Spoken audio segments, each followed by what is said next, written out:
الحمد للہ رب العالمین والصلاة والسلام علی سید المرسلین وعلی آلہ واصحابہ اجمعین، اما بعد فاعوذ باللہ من الشیطان الرجیم، بسم اللہ الرحمن الرحیم۔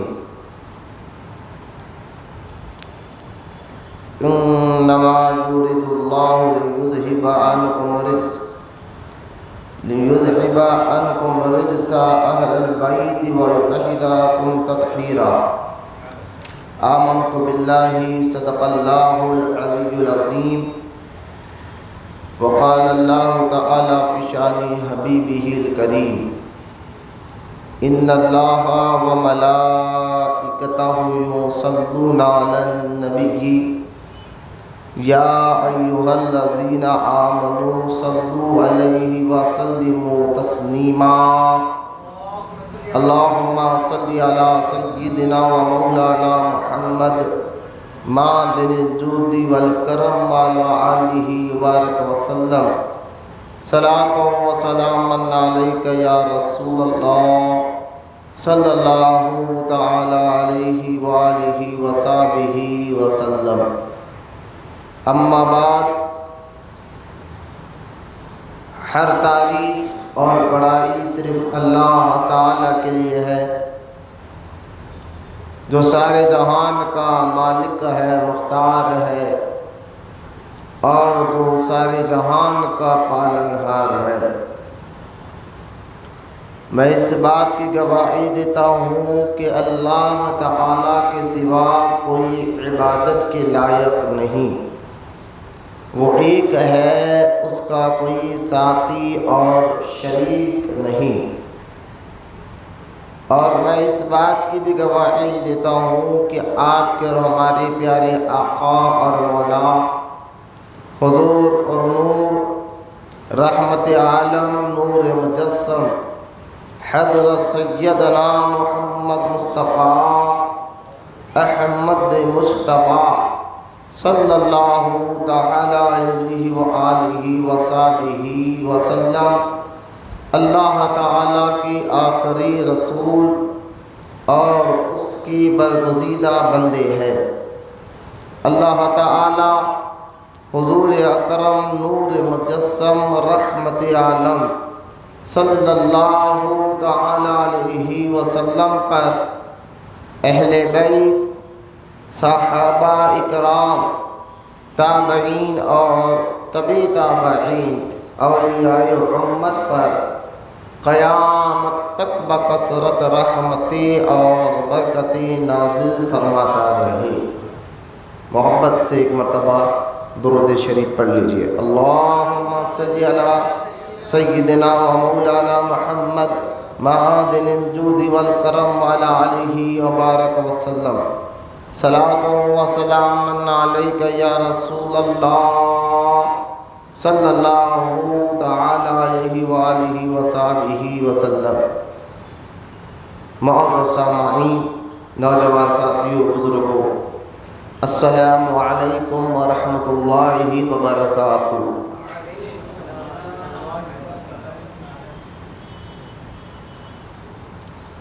آج محرم کا اس مبارک مہینے کا یہ تیسرا یا چوتھا جمعہ ہے۔ آج کا موضوع، آج کا ٹاپک انشاءاللہ تعالی امام علی مقام امام حسین رضی اللہ تعالیٰ عنہ کے شہزادے، بانی نسل حسینی، جن کے ذریعے سے آج بھی امام حسین کی اولاد زندہ ہے، وہ امام حسین رضی اللہ تعالیٰ عنہ کے بیٹے حضرت سیدنا علی اوسط المعروف امام زین العابدین رضی اللہ تعالیٰ عنہ کا اسی مہینے میں، یعنی محرم ہی کے مبارک مہینے میں آپ کا بھی وصال ہوا تھا، ابھی دنیا سے تشریف لے کر گئے تھے، تو اس لیے ہم نے آپ ان کا ذکر خیر کرنے کی نیت کی ہے، اور دعا بھی کرتا ہوں اللہ تعالیٰ کہ ہم تمام کو اہل بیت کی سچی محبت عطا فرمائے، اور اہل بیت اور صحابہ کی محبت عطا فرمائے، اور ان کی تعلیمات پر بھی عمل کی توفیق عطا فرمائے۔ طریق اہل سنت و جماعت کے مطابق سب سے پہلے بیان شروع کرنے سے پہلے اپنے موضوع امام زین العابدین رضی اللہ تعالی عنہ کے متعلق کچھ باتیں بتانے سے پہلے سب سے پہلے آئیے درود پاک کی فضیلت کو سنتے چلے، کیونکہ درود پاک ایک ایسا وظیفہ ہے جن کے ذریعے سے اللہ تعالیٰ دنیا اور آخرت کی کامیابی عطا فرماتا ہے۔ درود پڑھنے سے اللہ تعالیٰ گناہوں کو بھی معاف فرماتا ہے، نیکیاں بھی عطا فرماتا ہے، اور اس کے درجے یعنی درجات کو بھی بلند کرتا ہے۔ درود پاک کے بے شمار فضائل اور برکات احادیث مبارکہ میں آئے ہیں،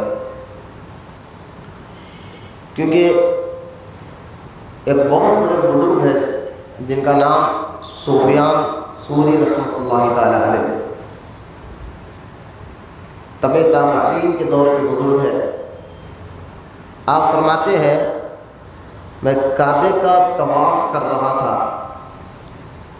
تو میں نے ایک نوجوان آدمی کو دیکھا جو میرے ساتھ کعبے کا طواف کر رہا تھا، وہ ہر قدم پر حضور اکرم صلی اللہ تعالی علیہ وسلم پر درود بھی پڑھ رہا تھا، طواف بھی کر رہا کعبے کا، اور ختم پر حضور پر درود پڑھتے رہا۔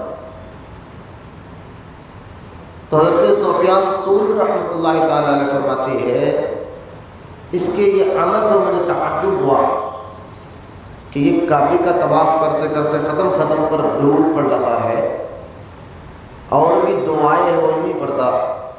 تو حضرت سفیان ثوری رحمۃ اللہ تعالی علیہ نے اس نوجوان آدمی کو روک کر کہا کہ بیٹا دعائیں تو اور بھی ہیں، لیکن میں دیکھ رہا ہوں تم کعبے کے طواف کر رہے ہو اور ختم پر درود پڑھ رہے ہیں، اس کی وجہ کیا ہے؟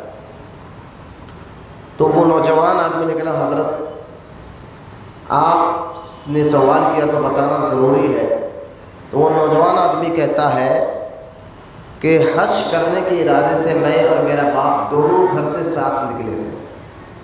میں اپنے والد کے ساتھ حج کرنے کے ارادے سے گھر سے نکلا، راستے میں کیونکہ اس دور میں سفر اونٹوں پر، گھوڑوں پر یا پیدل ہوا کرتا تھا، تو وہ نوجوان کہتا ہے کہ راستے میں میرے والد کی طبیعت بہت زیادہ خراب ہو گئی، اور ہوا یوں کہ والد صاحب کا اسی طبیعت خراب ہونے کی وجہ سے راستے میں جنگل ہی میں ان کا انتقال ہو گیا۔ وہ نوجوان کہتا ہے کہ جب انتقال ہو گیا تو میں نے دیکھا کہ میرے والد کا چہرہ انتہائی کالا پڑ چکا، سیاہ بالکل کالا ہو گیا تھا۔ تو میں حیران ہو گیا کہ میرے والد کا چہرہ اتنا کالا، یقیناً اس کی وجہ گناہ ہے، خطا ہے۔ تو وہ رونے لگ گئے۔ پھر اچانک وہ نوجوان کہتا ہے اس جنگل میں میں اور میرے والد کے لاش کے سامنے، ان کے میت کے سامنے بیٹھ کر رو رہا تھا کہ چہرہ کالا پڑ گیا ہے۔ تو میں نے دیکھا کہ ایک گھوڑے پر کوئی تشریف لائے اور لا کر مجھے کہا نوجوان اپنے والد کے چہرے سے کفن کو ہٹا۔ تو میں نے کہا ان کا چہرہ بہت سیاہ ہو گیا، کالا ہو گیا۔ کہا اس گھوڑے پہ آنے والے انہیں کہا کہ ہٹا تو صحیح۔ جب میں نے کفن ہٹایا تو اس گھوڑے پہ آنے والے شخص نے ہاتھ سے چہرے کی طرف اشارہ کیا تو میرے والد کا چہرہ چمکنے لگ گیا۔ اور جب والد کا چہرہ چمکنے لگ گیا تو گھوڑے پہ آنے والے واپس جا رہے تھے تو اس نوجوان نے کہا کہ میں دوڑتے ہوئے گیا ان کے گھوڑے کے لگام کو ادب سے پکڑ کر کہا حضور آپ کون ہیں؟ اس گھنے جنگل میں جو آئے بھی اور میرے والد کی طرف اشارہ کیا، جو چہرہ مرنے کے بعد کالا پڑ چکا تھا اچانک وہ چمکنے لگ گیا، اور وہ نوجوان کہنے لگا بڑے تعجب کی بات ہے، آپ اس جنگل میں جب ہم دونوں کے علاوہ کوئی اور نہیں، آپ کون ہیں، کہاں سے آئے ہیں؟ تو اس گھوڑے پہ آنے والی شخصیت نے کہا کہ میں تیرا نبی محمد رسول اللہ ہوں صلی اللہ علیہ وسلم۔ غور سے سنی اس واقعے کو، میں تیرا نبی محمد رسول اللہ صلی اللہ علیہ وسلم ہوں۔ تو اس نوجوان نے ہاتھ جوڑ کے کہا کہ یا رسول اللہ صلی اللہ علیہ وسلم، میرے والد کے ایسے کون سے اعمال تھے جس کی وجہ سے ان کے چہرہ کالا بھی پڑ گیا تھا، لیکن پھر آپ نے کرم فرما کر ان کی بخشش کر دی؟ تو اللہ کے رسول علیہ الصلوۃ والسلام نے فرمایا اے نوجوان، تیرا والد گناہ گار تو تھا لیکن کثرت سے محبت کے ساتھ مجھ پر درود پڑھا کرتا تھا، لہٰذا یہ درود پڑھنے ہی کی وجہ سے آج اس کا انتقال ہوا اور اس کا چہرہ سیاہ ہو گیا، تو میں نے اس پر کرم فرما کر اللہ سے کہہ کر اس کی بخشش کرا دی۔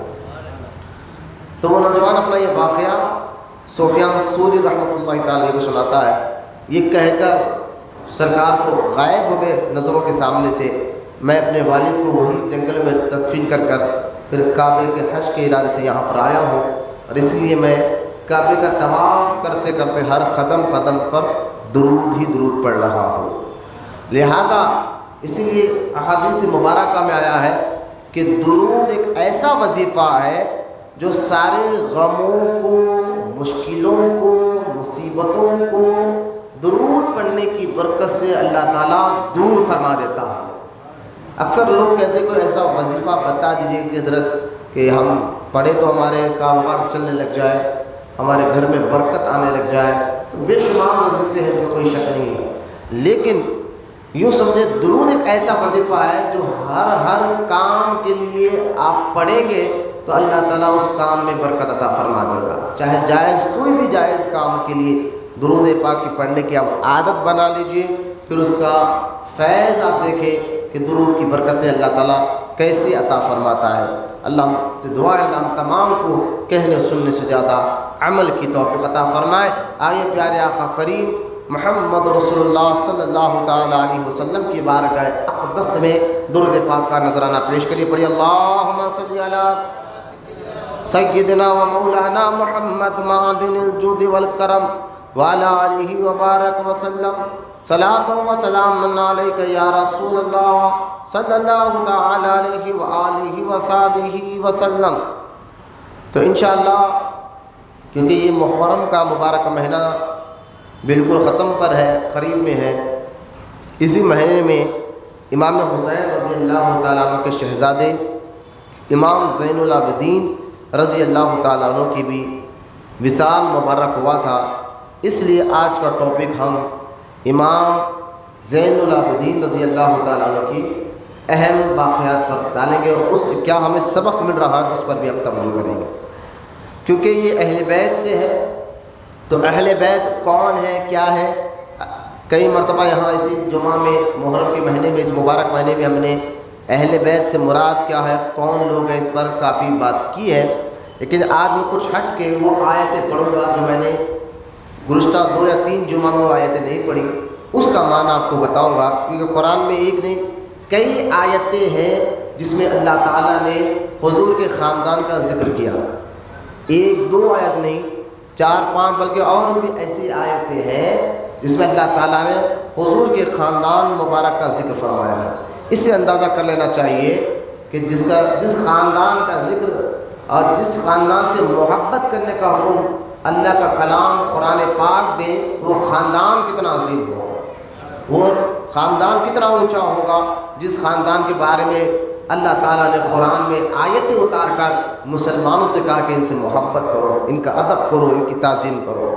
لہذا قرآن کی جو آیت مبارکہ میں نے پڑھی ہے وہ ہے 22ویں پارے کی آیت سورہ احزاب۔ 22واں پارہ سورہ احزاب میں ذرا غور سے سماعت فرمائیں. اللہ تعالیٰ ارشاد فرما رہا ہے انما یرید اللہ لیذہب عنکم الرجس اہل البیت ویطہرکم تطہیرا. اللہ تعالیٰ ارشاد فرما رہا ہے کہ اے نبی کے گھر والوں، غور سے سنیں، اے نبی کے گھر والوں، اللہ تو چاہتا یہ ہے کہ تمہیں پاک اور ستھرا کر دے. اچھا، یہ آیت مبارکہ کو ذرا ہم اہل سنت و جماعت کا ہم عقیدہ سن لیجئے کہ شیعہ کہتے ہیں صرف نبی کے گھر والے علی، فاطمہ، حسن، حسین اور ان کی اولاد ہیں. یہ ان کا کہنا ہے، جبکہ ایسا نہیں ہے. یقیناً یہ تو ہے ہی آل رسول، لیکن ان کی آڑ میں، یہ پنجتن پاک کی آڑ میں شیعہ جو ہے حضور کی مقدس بیویوں کا انکار کرتے ہیں، کہتے ہیں وہ نبی کے گھر والے ہیں. بیوی گھر والے نہیں ہے تو پھر کون ہونا گھر والا ہے؟ تو اپنے عقیدے کو ذرا درست کر لیجئے کہ نبی پاک علیہ السلام کی مقدس بیویاں بھی اہل بیت سے ہے اور نبی کے گھر والے ہیں. تو جہاں کہیں بھی اللہ تعالیٰ یہ آیت قرآن میں اتارے گا کہ نبی کے گھر والوں سے محبت کرو، تو وہاں علی، فاطمہ، حسن اور حسین اور ان کی اولاد تو ہے ہی، ساتھ میں نبی کی مقدس بیویاں بھی ہیں جن سے محبت کرنا، جن کی عزت کرنا، جن کی تعظیم کرنا ہر مسلمان کے لیے ضروری ہے، بلکہ ایمان کی حصہ ہے.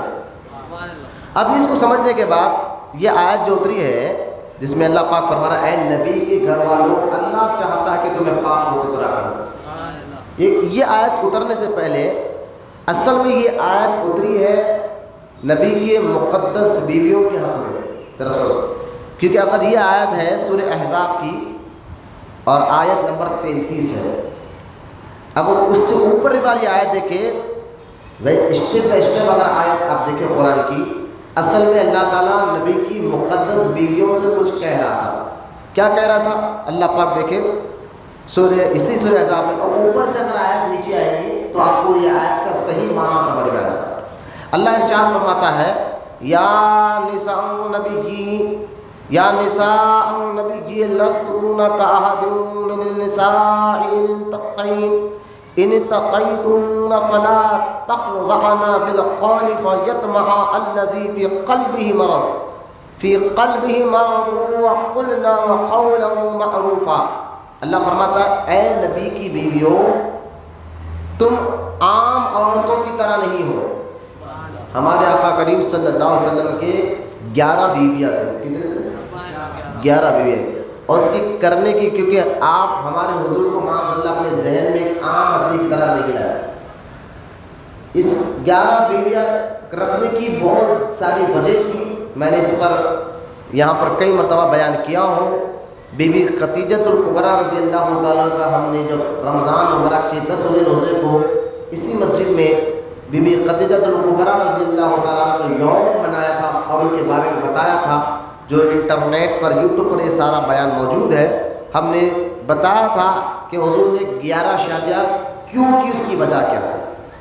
لہذا حضور کے لیے، حضور علیہ السلام کی مقدس بیویوں کے لیے کہ یہ ذہن میں نہ لائے، پہلے تو حضور ایک ہماری طرح نہیں ہے، تو حضور کا کوئی ایسا کام ہے تو اپنے مزاج کو لے کر نہ تولے، یہ اللہ اس کے رسول کو ہی جانے، یہ سوچ کر ہمیں ادب و احترام کرنا ضروری ہے.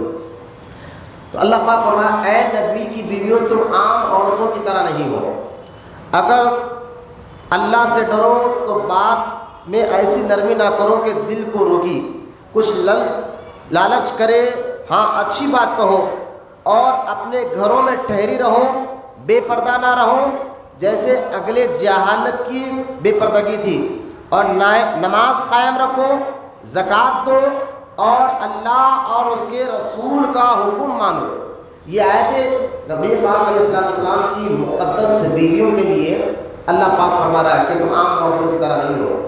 اور یہاں اس آیت میں اللہ پاک فرما رہا اب پردہ بھی کرو. پہلے پردے کا حکم نہیں تھا، لیکن اب اس آیت میں حکم آ گیا اب تم پردہ بھی کرو، نماز قائم کرو، اللہ کی زکوٰۃ دو، اور تم نرم دل اختیار کرو. یہ ساری باتیں اللہ پاک حضور کی مقدس بیویوں کے لیے کہہ رہا ہے. پھر آگے فرماتا ہے کہ اے نبی کے گھر والوں، اب اللہ تو چاہتا ہی ہے کہ تم ہر طریقے سے پاک اور ستھرا کر دو۔ اب مجھے بتائیے اوپر سے اگر آیت کو آپ سن لیتے جا رہے ہیں، بات تو اللہ تعالیٰ حضور کی مقدس بیویوں سے کہہ رہا ہے، اور یہ آیت حضور کی یہ آیت ہوتی ہے کہ اے نبی کے گھر والوں، تم عام عورتوں کی طرح نہیں ہے، پردہ اختیار کرو، نماز پڑھو، زکوٰۃ دو، اور یہ ساری باتیں کہتے کہتے اللہ پاک فرماتا ہے تم اے نبی کے گھر والوں، اللہ تو یہ چاہتا ہے کہ تمہیں خوب پاک اور ستھرا کر دے۔ تو یہاں مجھے بتائیے اوپر سے اگر آیت کو ہم سمجھتے بھی آئے تو اللہ پاک جو آیت تطہیر میں اللہ پاک جو فرما رہا ہے کہ اس سے مراد نبی کے مقدس بیویاں ہے، لیکن جب یہ آیت اتری جس میں اللہ فرما رہا ہے کہ اے نبی کے گھر والوں، اللہ تو یہ چاہتا ہے کہ تمہیں پاک اور ستھرا کر دے، جب یہ آیت اتری تو احادیث مبارکہ میں آتا ہے اللہ کے رسول صلی اللہ علیہ وسلم جو یہ قرآن میں آیت اترنے کے بعد کیا ہوا وہ آپ کو بتا رہا ہوں۔ اللہ کے رسول علیہ السلام فوری، بیٹا کمر میں درد ہے کیا آپ کے؟ ٹیکا لے کے مت بیٹھو، بیعت بھی ہے، میری طرف نظر رکھے۔ اب غور کریں، جب یہ آیت اتری ہے جس میں اللہ فرما رہا ہے، بچے بیٹھے ذرا سننا، آسان اردو میں بول رہا ہوں، میری بات سمجھ میں آ رہی ہے نا آپ لوگوں کو؟ جب یہ آیت اتری جس میں اللہ فرما رہا ہے کہ اے نبی کے گھر والوں، اللہ تو یہ چاہتا ہے کہ تمہیں خوب پاک اور ستھرا کر دے۔ اصل میں یہ آیت اتری نبی کے مقدس بیویوں کے لیے، لیکن جب یہ آیت نازل ہوئی تو اللہ کے رسول علیہ السلام نے چاہا کوئی یہ نہ سمجھے کہ فاطمہ، علی، حسن اور حسین یہ میرے گھر والے نہیں ہے، ایسا نہ سمجھے، فوراً اللہ کے رسول علیہ السلام اپنے حجرے سے، اپنے کمرے سے چادر اوڑھے باہر تشریف لائے اور فرمایا اپنی بیٹی فاطمہ کو پکارا، کہا فاطمہ اس چادر کے نیچے آ جاؤ، اور فرمایا علی تم بھی اس چادر کے نیچے آ جاؤ، فرمایا حسن تم بھی اس چادر کے نیچے آ جاؤ، فرمایا حسین تم بھی اس چادر کے نیچے آ جاؤ۔ اب دیکھیں چادر ایک تھی، چادر کے نیچے تن 5 تھے، چادر ایک تھی، حضور، فاطمہ، علی، حسن اور حسین، چادر ایک تھی اور تن 5 تھے، اس لیے آپ کو پنجتن پاک بھی کہا جاتا ہے۔ لہذا اس چادر کے نیچے جب علی آ گئے، خاتون جنت کی بھی فاطمہ آ گئی، ان کے دونوں شہزادے حسن اور حسین آ گئے، تو اللہ پاک کے رسول علیہ السلام نے اس چادر کو ڈھانپا اور ڈھانپ کر کہا اے اللہ یہ میری اہل بیت ہے، یعنی اہل بیت سے مراد گھر والے، ذرا سننا، یہ میری اہل بیت ہے، اے اللہ میں ان سے محبت کرتا ہوں تو بھی ان سے محبت کر، اے اللہ میں ان سے محبت کرتا ہوں تو بھی ان سے محبت کر، اور جو ان سے محبت کرے تو بھی ان سے محبت کر۔ تو لہٰذا یہ آیت اتری اہل بیت کے حق میں، کیونکہ آج ذکر سننا ہے امام حسین کے شہزادے امام زین العابدین کا، ان کا ہم یوم منا رہے ہیں کہ اسی محرم کے مبارک مہینے میں آپ جو ہے دنیا سے تشریف لے کر گئے تھے، تو کون ہے امام زین العابدین؟ تو یہ اہل بیت سے ہے، جن کے بارے میں قرآن میں اللہ پاک فرما رہا ہے کہ ہم نے ان کو پاک و ستھرا کر دیا۔ یعنی کیسا اللہ تعالیٰ جو ہے جن کی پاکی کا قرآن میں بیان کر رہا ہو، ان کا مقام و مرتبہ کیسا ہوگا۔ خود اللہ تعالیٰ جن کی پاکی کا قرآن میں ذکر کر رہا ہے۔ ایک تو یہ آیت جو سورہ احزاب 22واں پارے کی میں نے آیت پڑھ کر سنا ہے، جس میں نبی کے گھر والوں کی شان ظاہر ہو رہی ہے، نبی کے اہل بیت کی شان ظاہر ہو رہی ہے۔ جیسا کہ میں ابھی آپ کو کہا ہوں، اللہ تعالیٰ قرآن میں ایسی کئی آیتیں نازل فرمائی جس میں نبی کے گھر والوں کی عظمت اور عزت اور رفعت، ان سے محبت کرنا، ان کا ادب کرنا، ان کی تعظیم کرنے کا اللہ پاک نے قیامت تک کے آنے والے مسلمانوں کو حکم عطا فرمایا۔ تو اس میں سے ایک آیت میں نے ابھی پڑھی آپ کے سامنے، اور اس سے نبی کے گھر والوں کی عزت اور عظمت ہمیں سمجھ میں آ رہی ہے۔ اور دوسری آیت میں آپ کے سامنے پڑھنے جا رہا ہوں، یہ سورہ آل عمران کی ہے اور آیت نمبر ہے 60، جس میں اللہ پاک ارشاد فرما رہا ہے فَقُلْ تَعَالَوْا نَدْعُوا أَبْنَاءَنَا وَأَبْنَاءَكُمْ وَنِسَاءَنَا وَنِسَاءَكُمْ وَأَنفُسَنَا وَأَنفُسَكُمْ ثُمَّ نَبْتَهِلْ فَنَجْعَلْ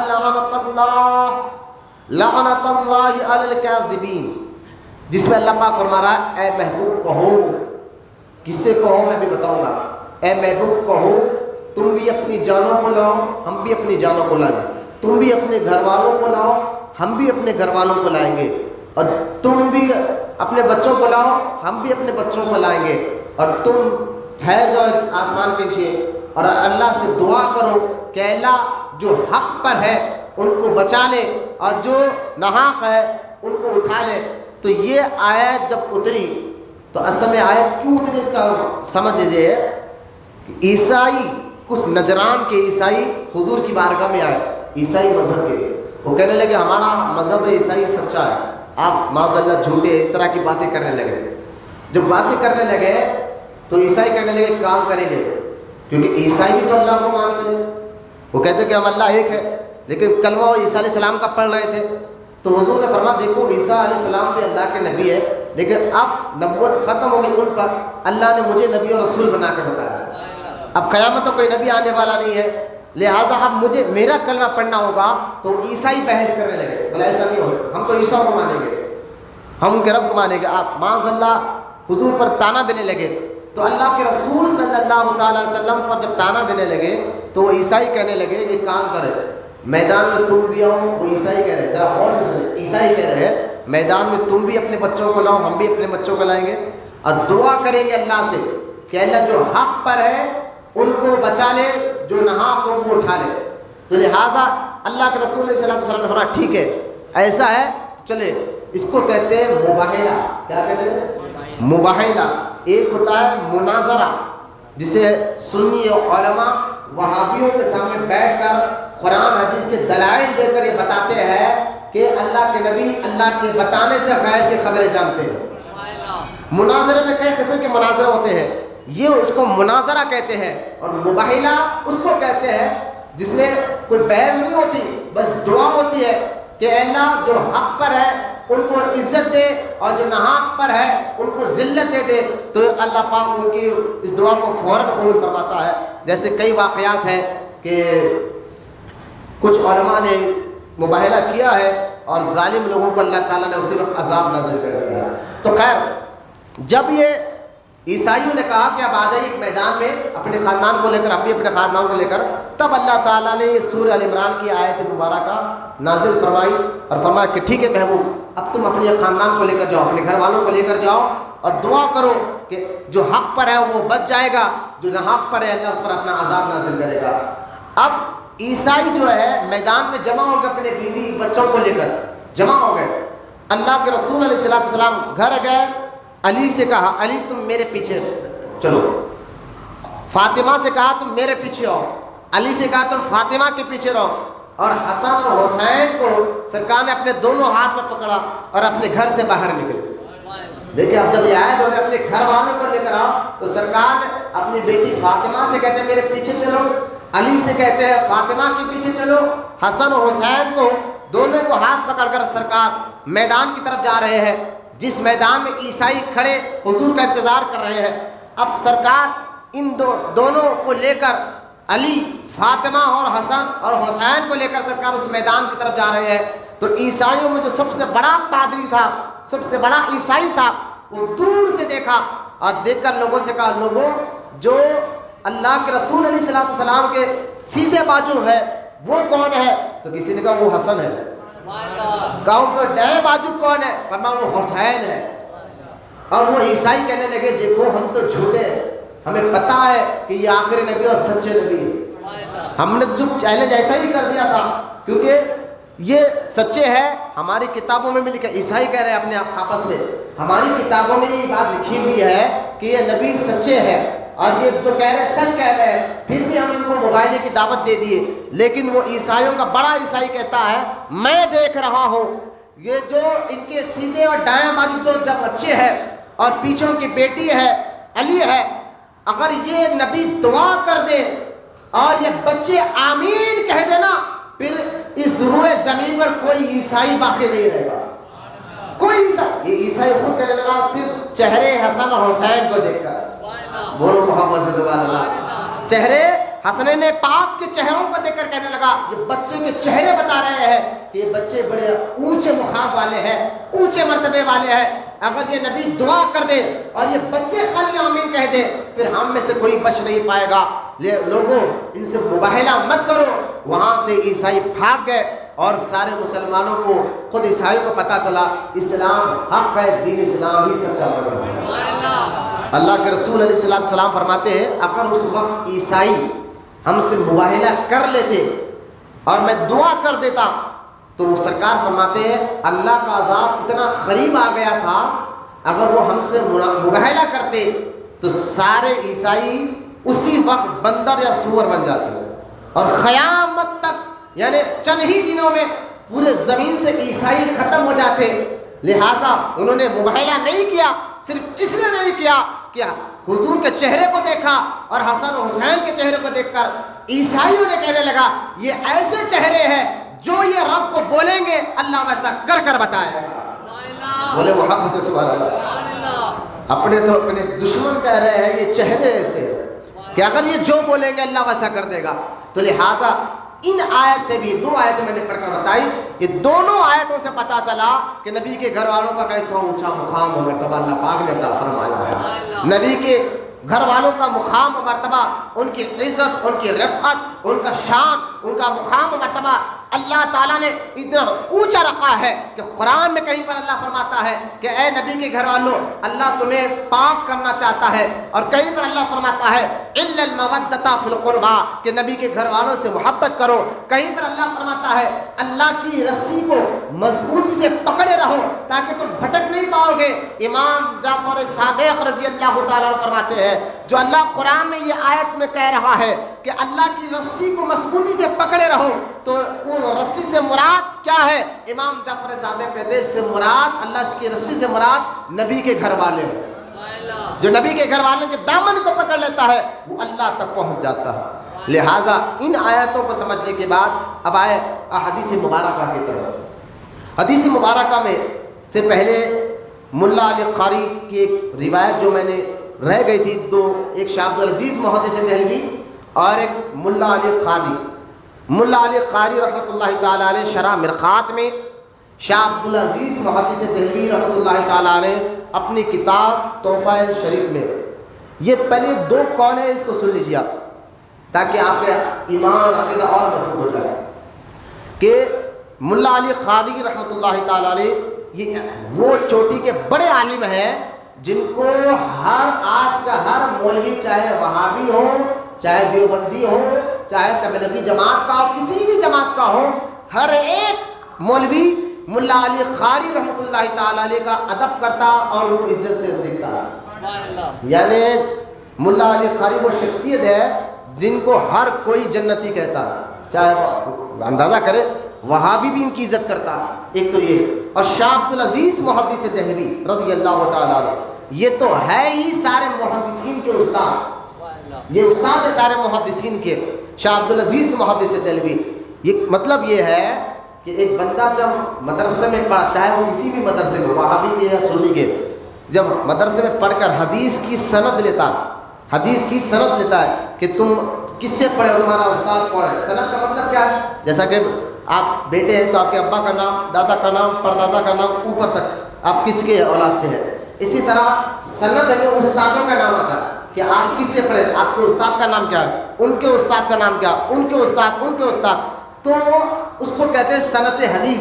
حدیث کی سند دیتے ہیں، چاہے کسی بھی جماعت میں ہو، کوئی بھی مولوی ہو، جب حدیث کی سند لیتا ہے نا کہ وہ کس سے پڑھا ہے تو ان کے استاد کون، ان کے استاد کون، ان کے استاد کون، اوپر جا کر جن کے پر نام ملتا ہے وہ نام شاہ عبدالعزیز محدث دہلوی رضی اللہ تعالیٰ عنہ، جو سارے محدثین کے استاد ہیں، چاہے وہ کسی بھی جماعت کا محدث مولوی ہو، سارے محدثین کے یہ استاد ہے شاہ عبدالعزیز محدث دہلوی رضی اللہ تعالیٰ عنہ۔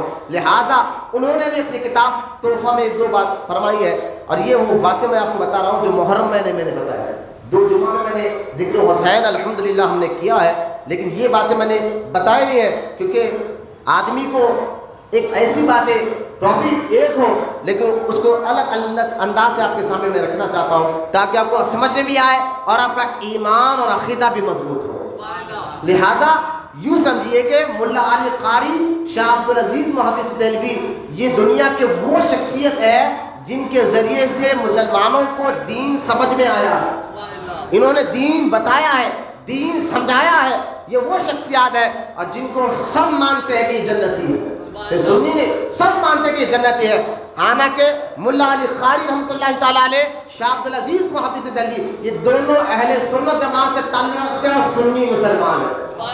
بولے محبت سے سبحان اللہ۔ میں کہتا ہوں آج لوگ کہتے ہیں نا کہ مولانا کوئی ایسے معاملہ نکال دیجئے کہ سنی وہابی کا جھگڑا ختم ہو جائے، کہ سنی اور وہابی میں جھگڑا ہی نہ رہے، کوئی ایک راستہ بتائیے۔ میں کہتا ہوں ٹھیک ہے ایک راستہ ہم بتاتے ہیں، ان کو اگر ایکسیپٹ ہے کہ میں ریکارڈ ہو رہا ہے تو میں آپ کو بتا رہا ہوں کہ ان کو ایکسیپٹ کرنا ہے تو کرو، اور ان کے عقیدے پہ چلو جن کو تم بھی جنتی کہتے ہو اور ہم بھی جنتی کہتے ہیں، بات ہی ختم ہو گئی نا، لڑے گے۔ جس کو تم بھی اپنے ممبروں پر، وہابی بھی اپنے ممبروں پر جن کو رحمت اللہ تعالیٰ علیہ کہتے ہیں، ہم بھی اپنے مسجدوں میں جن کو رحمت اللہ تعالیٰ علیہ کہتے ہیں، وہ شخصیت شاہ عبدالعزیز محدث دہلوی کی ہے، آؤ ان کے عقیدے پہ چلو اور آپ ان کا عقیدہ پڑھ کر دیکھو، شاہ عبدالعزیز محدث دہلوی کا اور ملا علی قاری کا وہی عقیدہ ہے جو سنیوں آج تمہارا اور ہمارا عقیدہ ہے۔ لہٰذا یہ میں آسان سے ایک راستہ بتا رہا تھا تاکہ اگر عقل مند کو اشارہ کافی ہے تو ملا علی قاری رحمۃ اللہ تعالیٰ علیہ، اب سمجھ گئے ہوگے کتنی بڑی شخصیت ہے، کتنی بڑی یہ ذات ہے جن کے ذریعے سے دین سمجھ میں آیا ہے، اسلام سمجھ میں آیا ہے۔ اور شرح مشکات کی آپ نے شرح میں آپ نے فرمایا، آپ فرماتے ہیں کہ سنی وہ ہے جو اہل بیت سے محبت کرے، بولے محبت سے سبحان اللہ، اہل بیت سے محبت کرے۔ غور سے سنیا، اہل بیت سے مراد نبی کے گھر والے، نبی کے گھر والوں میں کون ہے؟ میں نے اس سے پہلے کہہ چکا ہوں، حضور کے چاچا حضرت عباس اور ان کی اولاد، یہ نبی کے گھر والے۔ حضور حضرت سیدنا امام جعفر طیار رضی اللہ تعالیٰ عنہ، یہ حضرت علی کے سگے بڑے بھائی ہیں، جعفر طیار رضی اللہ عنہ، وہ اور ان کی اولاد یہ بھی نبی کے اہل بیت، صرف علی فاطمہ حسن حسین نہیں، یہ بھی اہل بیت ہے۔ یہ آپ اہل سنت و جماعت کا عقیدہ آپ کو بتا رہا ہوں۔ علی حضرت جعفر طیار اور ان کی اولاد، حضور کے سگے چاچا حضرت عباس اور ان کی اولاد، اور حضرت علی کے ایک اور بھائی سیدنا عقیل رضی اللہ تعالیٰ، وہ اور ان کی اولاد، اور مولا علی تو ہے ہی اہل بیت سے، تو لہذا یہ سب اہل بیت ہے۔ نبی کے مقدس بیویاں یہ بھی اہل بیت ہے، لیکن نبی کے یہ جو خاندان ہے، حضرت عباس اور ان کی اولاد، حضرت جعفر اور ان کی اولاد، حضرت عقیل اور ان کی اولاد، یہ جتنے لوگ ہیں نا اور ان کی اولادیں ہیں نا، ان سب میں سب سے زیادہ نبی کے خاندان ہے، سب سے زیادہ معتبر، سب سے زیادہ عزت والے، سب سے زیادہ شان والے وہ علی فاطمہ اور ان کی اولاد ہے۔ بولے محبت سے سبحان اللہ۔ یہ تو ہے ہی چاچا بھی اولاد، حضور کے چاچا اور ان کی اولاد یہ بھی نبی کے گھر والے ہیں، لیکن سب سے زیادہ اللہ نے ان کو عزت دی ہے وہ علی کی اولاد کو دی ہے، خاتون جنت کی اولاد کو دی ہے، حسن و حسین کو دی ہے۔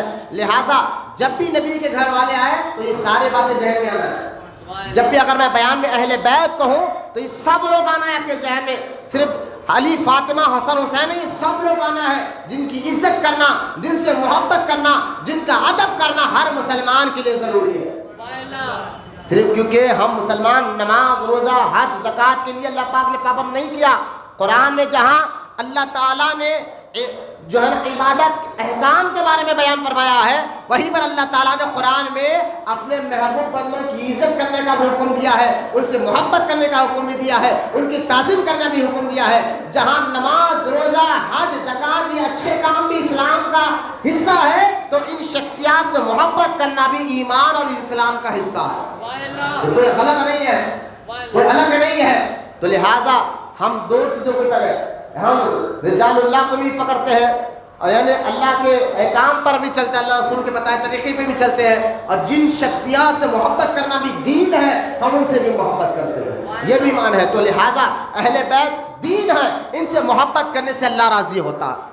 آپ نماز کس لیے پڑھ رہے ہیں؟ بولے مولانا اللہ کو راضی کرنے کے لیے۔ آپ روزہ کس لیے رہے؟ بولے مولانا اللہ کو راضی کرنے کے لیے۔ میں کہہ رہا ہوں اللہ نے اگر آپ کو دولتی زکوٰۃ کیوں نکال رہے؟ کہا اللہ کو راضی کرنے کے لیے۔ اللہ نے اگر دولتی اب حج کرے کیوں کر رہے؟ کہا اللہ کو راضی کرنے کے لیے۔ جیسا ہر کام آپ اللہ کو راضی کرنے کے لیے کر رہے ہیں، نیک اور جائز کام، اسی طرح ان وہ شخصیات سے یعنی اہل بیت سے محبت کرنا، ان کی عزت کرنا، ان کا ادب کرنا، ان سے ادب و محبت عزت کرنے سے بھی اللہ راضی ہوتا ہے۔ بولے محبت سے سبحان اللہ۔ یہ ملا علی قاری رحمۃ اللہ تعالیٰ علیہ شرح مشکات میں آپ فرماتے ہیں کہ سنی وہ ہے جو نبی کی اہل بیت سے محبت کرے، اور جو اہل بیت سے لڑے تم بھی ان سے لڑو، جو ان کے ساتھ لڑے تم ان سے بھڑ جاؤ۔ یہ سنی ہونے کی پہچان ملا علی قاری نے شرح مشکات میں بیان فرمائی ہے۔ اور اسی طرح یہ تو آپ دیکھیں میں خاندان کی اہمیت بتا رہا ہوں، اور سنی وہ ہے جو نبی کے گھر والوں سے بھی محبت کرتا ہے اور نبی کے صحابہ سے بھی محبت کرتا ہے۔ میں بھی بتاؤں گا کہ ہم اہل بیت کی آڑ میں نبی کے صحابہ کو گالی نہیں دے سکتے، اور نبی کے صحابہ کی آڑ میں اہل بیت کی گستاخی نہیں کر سکتے۔ جو نبی کے اہل بیت سے محبت کرے، گھر والوں سے محبت کرے، لیکن ابو بکر کو، عمر کو، فاروق اعظم کو گالیاں دے معاذ اللہ، وہ بھی سنی نہیں ہے، وہ کافر ہے۔ اور جو ابو بکر سے، عمر سے محبت کرے، علی فاطمہ سے چڑھے، وہ بھی کافر ہے۔ جو دونوں سے محبت کرتا ہے وہ سنی ہے۔ اور یہی آج سے نہیں 1400 سال سے مسلمانوں کا یہی طریقہ رہا ہے۔ یہ کوئی لڑائی کی بات نہیں کر رہا ہوں، نہ کوئی جھگڑے کی بات کر رہا ہوں، آپ کو ایمان کیا ہے اس کی بنیادیں آپ کو بتا رہا ہوں۔ یہ سیکھنا نماز سے زیادہ آپ کے لیے فرض ہے، نماز سے زیادہ یہ آپ کے لیے ضروری ہے۔ یہ باتیں سیکھے۔ ملا علی قاری فرماتے ہیں سنی وہ ہے جو نبی کے گھر والوں سے محبت کرے اور جو ان سے لڑے تم ان سے لڑو۔ لہٰذا سرکار فرماتے ہیں نا، ایک بار آپ کہیں گے ملا علی قاری نے ایسے کیسے کہہ دیا کہ وہ نبی کے گھر والوں سے لڑے تم ان سے لڑو؟ میں نے کہا یہ حدیث میں بھی آیا ہے، حدیث مبارکہ میں بھی آیا ہے۔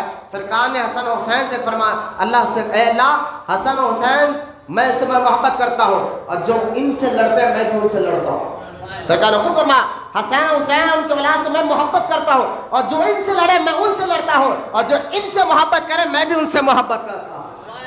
لہذا اسی بات کو ملا علی قاری کہتے ہیں کہ سنی وہ ہے جو نبی کے گھر والوں سے محبت کرے اور جو ان سے لڑے تم بھی ان سے لڑو۔ یہ صحیح، یہ عقیدہ ہے۔ اور دوسرا آپ دیکھیں شاہ عبدالعزیز محدث دہلوی کیا کہتے ہیں۔ میں نے کہا نا یہ دو شخصیت کیسے ہیں جن کو انڈیا بھر میں، پوری دنیا میں ان کو رحمۃ اللہ تعالیٰ علیہ کہا جاتا ہے۔ شاہ عبدالعزیز محدث دہلوی کی کتاب ہے تحفہ شریف، اس میں آپ نے فرمایا کہ حدیث لینا ہے راویوں پہ۔ میں نے یہ باتیں کہہ رہا ہوں جو آپ کو اہل بیت کیا ہے سمجھا رہا ہوں۔ اسی اہل بیت کے چشم چراغ کا نام زین العابدین ہے۔ اور سمجھانے کے لیے آپ کا ذہن بنا رہا ہوں پہلے کہ قرآن میں ان کی اہمیت کیا ہے، احادیث میں ان کی اہمیت کیا ہے، اور بڑے بڑے اماموں نے ان کے بارے میں کیا کہا ہے، یہ آپ سمجھے پھر آپ کو اہل بیت سمجھ میں آئے گا، آنے والا ذکر آسانی سے آپ کو سمجھ میں آئے گا۔ شاہ عبدالعزیز محدث دہلوی رضی اللہ تعالیٰ عنہ آپ فرماتے ہیں حدیث لانے کے کچھ اصول ہیں، اور راویوں کو بچے بیٹھے ذرا آسان کر کر آپ کو سمجھا رہا ہوں۔ کوئی حدیث ہے اور کوئی اسی سے آپ سن رہے ہیں، تو جس سے آپ حدیث سن رہے ہیں اس کو کہتے ہیں راوی۔ کیا کہتے ہیں؟ راوی۔ تو لہٰذا یہ راوی کون ہے، کیا ہے؟ یہ محدثین کا کام ہوتا تھا۔ اگر کوئی آ کر حدیث بتایا کہ میں نے یہ سنا ہے، تو جس سے وہ سنتے تھے پہلے اس کے بارے میں چھان بین کرتے تھے کہ یہ جو حدیث ہم آپ کو آ کے سنا رہا ہے یہ کون ہے، اس کی مزاج کیسی ہے، اس دین کا پابند ہے یا نہیں، نماز کا پابند ہے یا نہیں، کیا اس نے کبھی جھوٹ بولا ہے، محلے میں اس کی عزت کیسی ہے، خاندان میں اس کی عزت کیسی ہے۔ کیونکہ بھائی اس سے ہم حدیث کا علم لے رہے ہیں تو پہلے یہ تو جانو کہ اس کی جھوٹ بولنے کی عادت ہے یا نہیں ہے، یہ نماز پڑھتا ہے یا نہیں پڑھتا، عبادت کرتا ہے یا نہیں کرتا۔ تو جب کوئی محدث دیکھتا کہ فلاں آدمی نماز میں پابند کرتا ہے، عقیدہ بھی مضبوط ہے، تب اس سے حدیث کی بات لیتا تھا۔ بولنا محبت سے سبحان اللہ۔ اس لیے صحیح بخاری میں امام بخاری رحمۃ اللہ تعالیٰ علیہ ایک ایک حدیث کے لیے کئی بار سفر کر کر دور دور تک جاتے تھے۔ ایک مرتبہ آپ کو معلوم ہوا فلاں علاقے میں ایک بہت بڑے شخصیت ہے جو حضور کی حدیثیں سناتے ہیں۔ امام بخاری کئی 100 کلومیٹر تک اپنے گھر سے نکل کر سفر کرے اور گئے ان کے پاس، جو یہ سنا تھا آپ نے کہ وہ حدیث کی باتیں بتاتے ہیں۔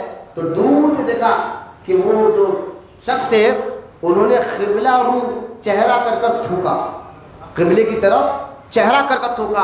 امام بخاری جو کئی 100 کلومیٹر سے آ رہے تھے ان سے ملنے کے لیے، دور سے یہ منظر دیکھا، وہاں سے پلٹ کے گھر کی طرف آ گئے۔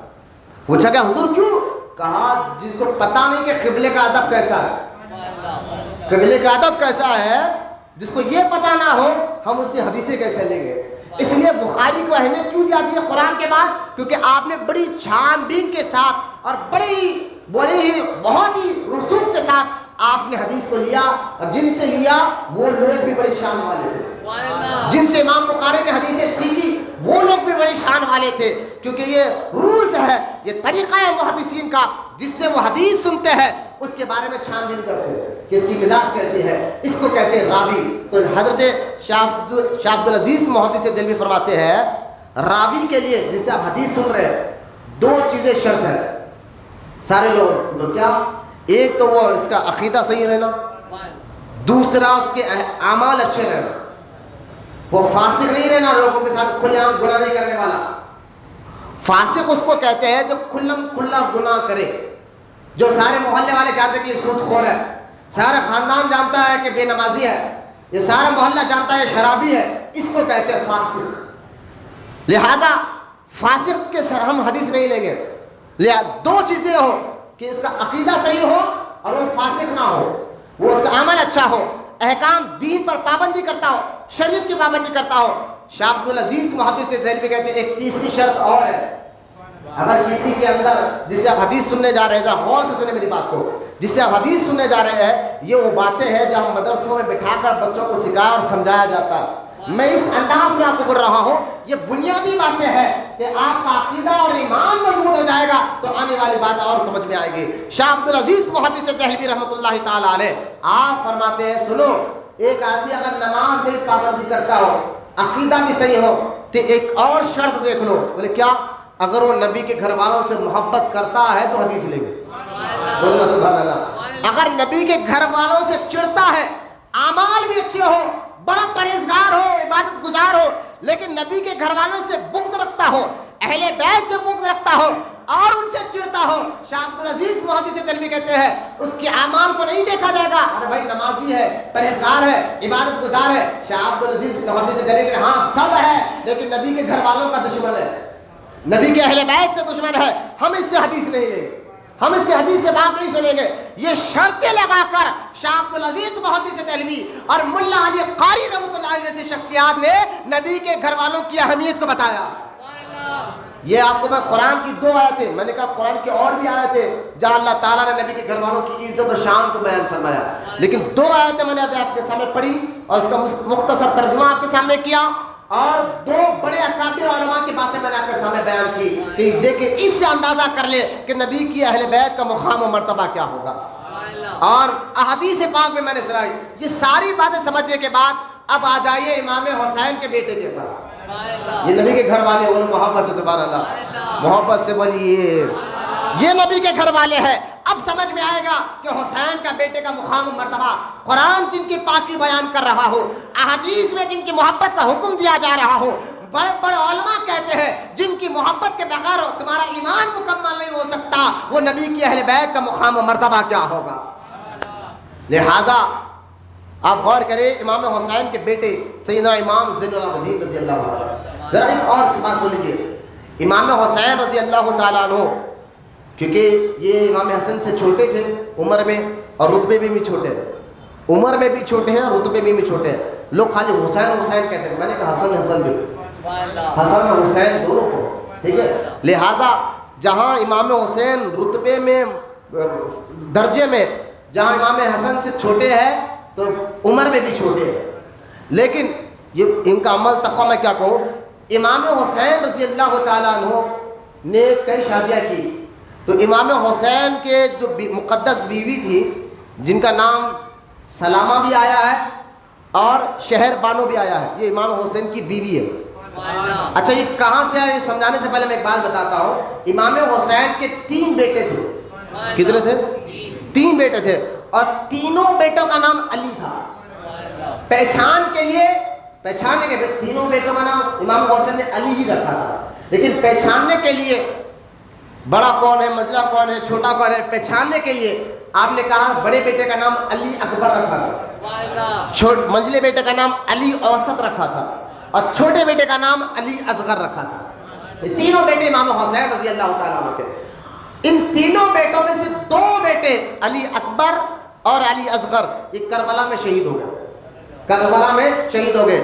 علی اوسط جو منجلے بیٹے تھے جن کو آگے چل کر دنیا زین العابدین کہتی ہے، انہیں کا ذکر ہمیں کرنا ہے، جو امام حسین کہ آج حسینی سید جو ہے نا انہی کی اولاد ہے آج تک جو باقی ہے۔ لہٰذا جو زین العابدین، زین العابدین کا معنی ہے عبادت گزاروں کا سر کا تاج۔ کیوں کہا جاتا میں ابھی بتاؤں گا۔ تو علی اوسط جن کا نام تھا لوگ جن کو زین العابدین کہتے تھے، لوگ جن کو سجاد کہہ کر پکارتے تھے، آج ان کا ذکر خیر آپ کو سن رہا ہے۔ یہ اسی محرم کے مہینے میں آپ کی شہادت مبارکہ ہوئی، آپ دنیا سے تشریف لے کر گئے تھے، تو یہ آپ تنہا کربلا میں زندہ رہے۔ یہ بھی کیوں زندہ رہے؟ تو اللہ چاہتا یہ تھا، سر وجہ یہ تھی، اللہ یہ چاہتا تھا کہ امام حسین کی اولاد ان کے ذریعے سے آگے بڑھے۔ آپ بہت بیمار تھے، بیماری کی وجہ سے، پھر بھی اتنی سخت بیماری میں بھی کربلا میں آپ نے اپنے والد سے کہا تھا مجھے اجازت دیجیے میں جاؤں گا، لیکن آپ کے والد امام حسین نے فرمایا تھا بیٹا اگر تم بھی چلے جائیں گے تو پھر میری اولاد کا کیسا؟ تمہیں رہنا ہے، تمہیں یہاں رہنا ہے۔ تو امام حسین کے بیٹے، منجلے بیٹے زین العابدین کو امام حسین نے جانے نہیں دیا بیماری کی وجہ سے۔ اصل حکمت یہ تھی، یہی ان کی اولاد کا ذریعہ بنے گی۔ تو اب لہٰذا اب یہ دیکھیں امام حسین کی جو مقدس بیوی ہے شہر بانو، یہ کون تھی آپ جانتے؟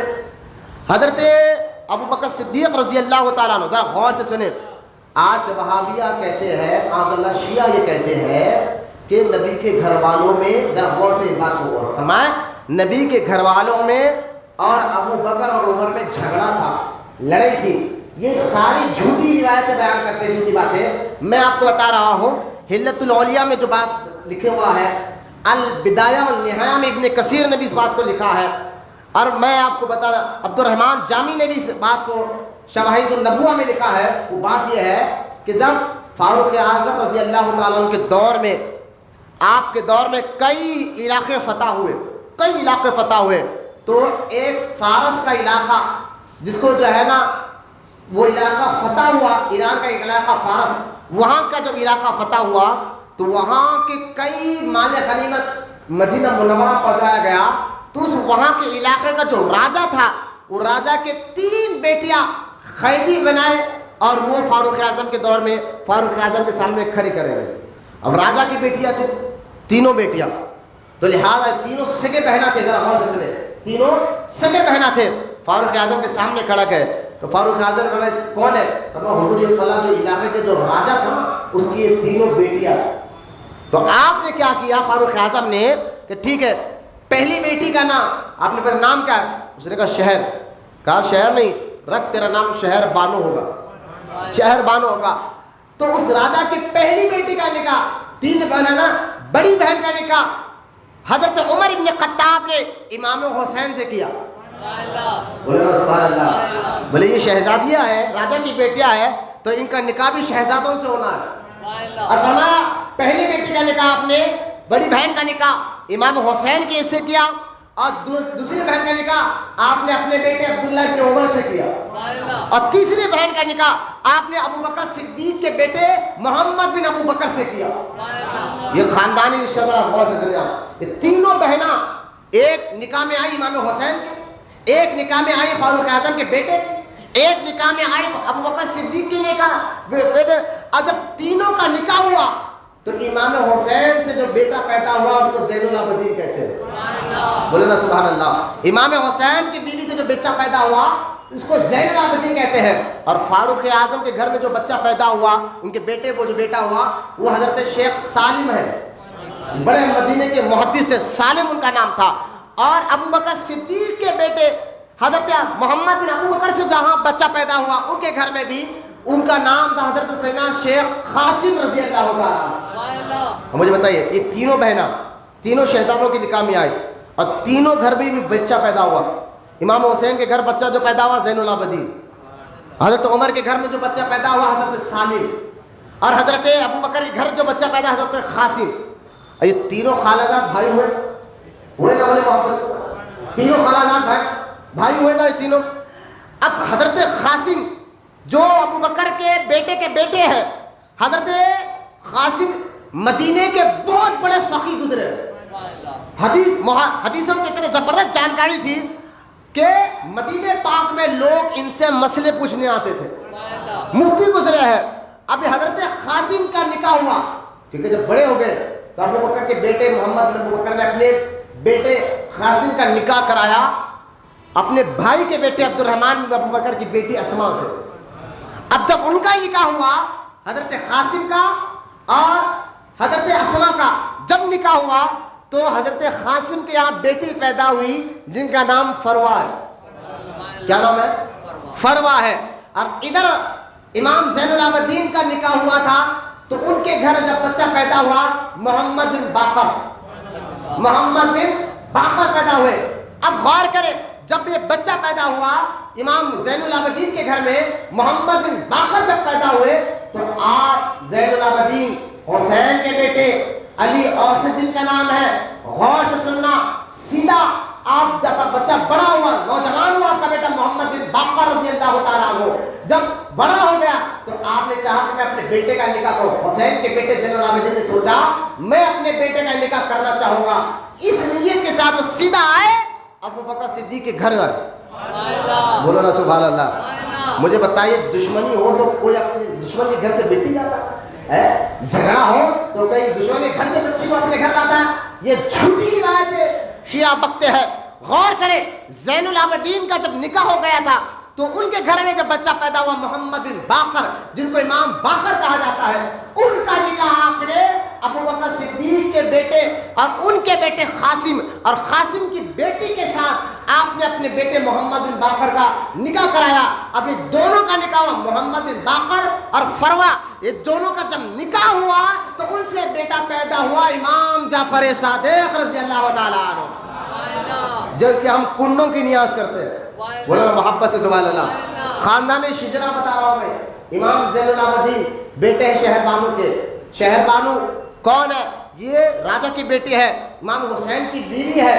اور امام حسین کے یہ بیٹے یعنی زین العابدین نے اپنی بہو چنا تو ابو بکر کی بیٹی سے ان کے خاندان سے ان کی نواسی کو چنا ہے اور یہاں سے ان کا نکاح کیا ہے. میں یہ آپ کو بتا رہا ہوں شیعہ تو کہہ رہے ہیں لڑائی تھی جھگڑا تھا.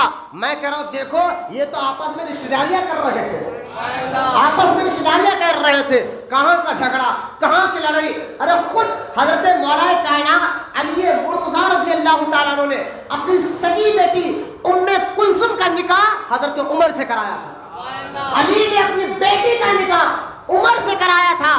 اب اندازہ کریں نا کہ آپ کون اپنے دشمن کو معاذ اللہ کہ بیٹی دیتا ہے, کون اپنے دشمن کے گھر سے بیٹی لاتا ہے؟ یہ سارے بکواس شیعہ بکتے ہیں. لیکن اہل سنت و جماعت تو وہی کہہ رہا ہے کہ تم صحابہ سے بھی محبت کرو اور نبی کے اہل بیت سے بھی محبت کرو. بولے محبت سے سبحان اللہ. یہ ہم دونوں سے جو محبت کرتا ہے وہ دونوں جہاں میں کامیاب ہو جاتا ہے. لہذا یہ خاندانی یہ رشتہ داری بتا رہی ہے ان میں آپس میں کوئی جھگڑا نہیں تھا, کوئی لڑائی نہیں تھی, کوئی نہ. یہ بکواس باتوں میں آ کر اپنا ایمان اور عقیدے کو برباد مت کرو. بعض بچے جو ہے نا جیسا محرم کا مہینہ آیا میں نے دیکھا سنا بھی ہے دیکھا بھی ہے اسٹیٹس پہ وہ سینے پہ مارنے والے ماتم کی کچھ باتیں رکھ دیتے ہیں. میں نے کہتا ہوں یہ گستاخ صحابہ لوگ ہیں. ابو بکر کو گالیاں دیتے معاذ اللہ, عمر ابن خطاب کو گالیاں دیتے ہیں. تمہارے اسٹیٹس پہ ایسے گستاخوں کا جو ہے نا اسٹیٹس نہیں ہونا چاہیے. لہٰذا اسٹیٹس لگاؤ لیکن جائز کام ایسا لگاؤ تاکہ تمہیں بھی ثواب ملے دیکھنے والے کو بھی ثواب ملے. ایسا اسٹیٹس لگاؤ. لہٰذا اپنے عقیدے اور ایمان کی فکر کریے. یہ تو لڑائی کہہ رہے ہیں, یہ شیعہ کہتے ہیں آپس میں لڑتے تھے جھگڑا تھا. معاذ اللہ یہ ساری باتیں جھوٹے تھی. میں آپ کو رشتہ داریاں بتا رہا ہوں. یہ تو اپنے گھر ایک دوسرے گھروں کو بیٹیاں دیا کرتے تھے, لایا بھی کرتے تھے, دیا بھی کرتے تھے. خیر امام زین العابدین رضی اللہ تعالیٰ عنہ کے بارے میں آتا ہے کہ ایک مرتبہ حضرت جابر بن عبداللہ رضی اللہ حضور کے صحابی رسول ہیں جابر بن عبداللہ رضی اللہ تعالیٰ عنہ, ایک مرتبہ اللہ کے رسول علیہ السلام امام حسین کو لے کر لاڑ کر رہے تھے, پیار کر رہے تھے. غور سے سنیں حدیث کو, لاڑ اور پیار کر رہے تھے. اتنے میں جابر بن عبداللہ آئے. حضرت جابر بن عبداللہ رضی اللہ تعالیٰ عنہ آئے. وہ صحابی ہے جن کے گھر حضور گئے تھے جنگ خندق کے وقت جب حضور کئی دن کے بھوکے تھے نا, تو اسی صحابی جابر بن عبداللہ رضی اللہ تعالیٰ عنہ نے ایک بکری ذبح کر کر حضور کی دعوت کی تھی اور حضور کو کہا تھا حضور 4-5 آدمیوں کو لے کر آئیے. لیکن اللہ کے رسول علیہ السلام اپنے ساتھ 1000 سے زیادہ صحابہ کو لے کر گئے. کھانا 5 آدمی کا تھا, آئے 1000 آدمی. تو جابر بن عبداللہ پریشان ہوئے. تو جابر بن عبداللہ کی مقدس بیوی کہتی ہے آپ گھبراتے کیوں ہو, حضور لے کر آئے تو حضور ہی دیکھ لیں گے. اور 5 آدمی کا کھانا 1000 آدمی پیٹ بھر کر کھائے. جابر بن عبداللہ کی مقدس بیوی کہتے ہیں پھر بھی دیکھتی سے کھانا ختم نہیں ہوا. یہ سرکار کا معجزہ. اور یہی جابر بن عبداللہ جب سرکار کی دعوت کرے اور ایک بکری کو ذبح کیا تھا تو ان کے بڑے بیٹے نے دیکھا کہ میرے باپ نے بکری کو ذبح کیا، وہ اپنے چھوٹے بیٹے کو، چھوٹے بھائی کے ساتھ کھیلتے کھیلتے کہا ابا نے ایسا بکری ذبح کیا، یہ کہہ کر حضرت جابر بن عبداللہ کے بڑے بیٹے نے چھوٹے بیٹے کو کاٹ دیا تھا، ان کا انتقال ہو گیا تھا۔ ادھر حضور آ رہے ہیں، ادھر انہوں نے کھیل کھیل میں اپنے چھوٹے بھائی کا گلا کاٹ دیا تھا۔ اسی لیے کہا جاتا ہے کہ چھوٹے بچوں کے سامنے قربانی مت دو، ان کے ذہن کھیل کا ہوتا ہے، کبھی کچھ نہیں کر رہے تھے۔ لہذا جب یہ گلا کاٹ دیا تھا، حضور ان کے گھر آئے تھے دعوت میں، اور فرمایا تھا آپ اپنے دونوں بیٹوں کو بلاؤ، تو سرکار جابر بن عبداللہ کا حضور پہلے آپ دعوت کر لیجیے، آپ کھا لیجیے، کہا نہیں جب تک دونوں بیٹے نہیں آئیں گے میں کھاؤں گا نہیں۔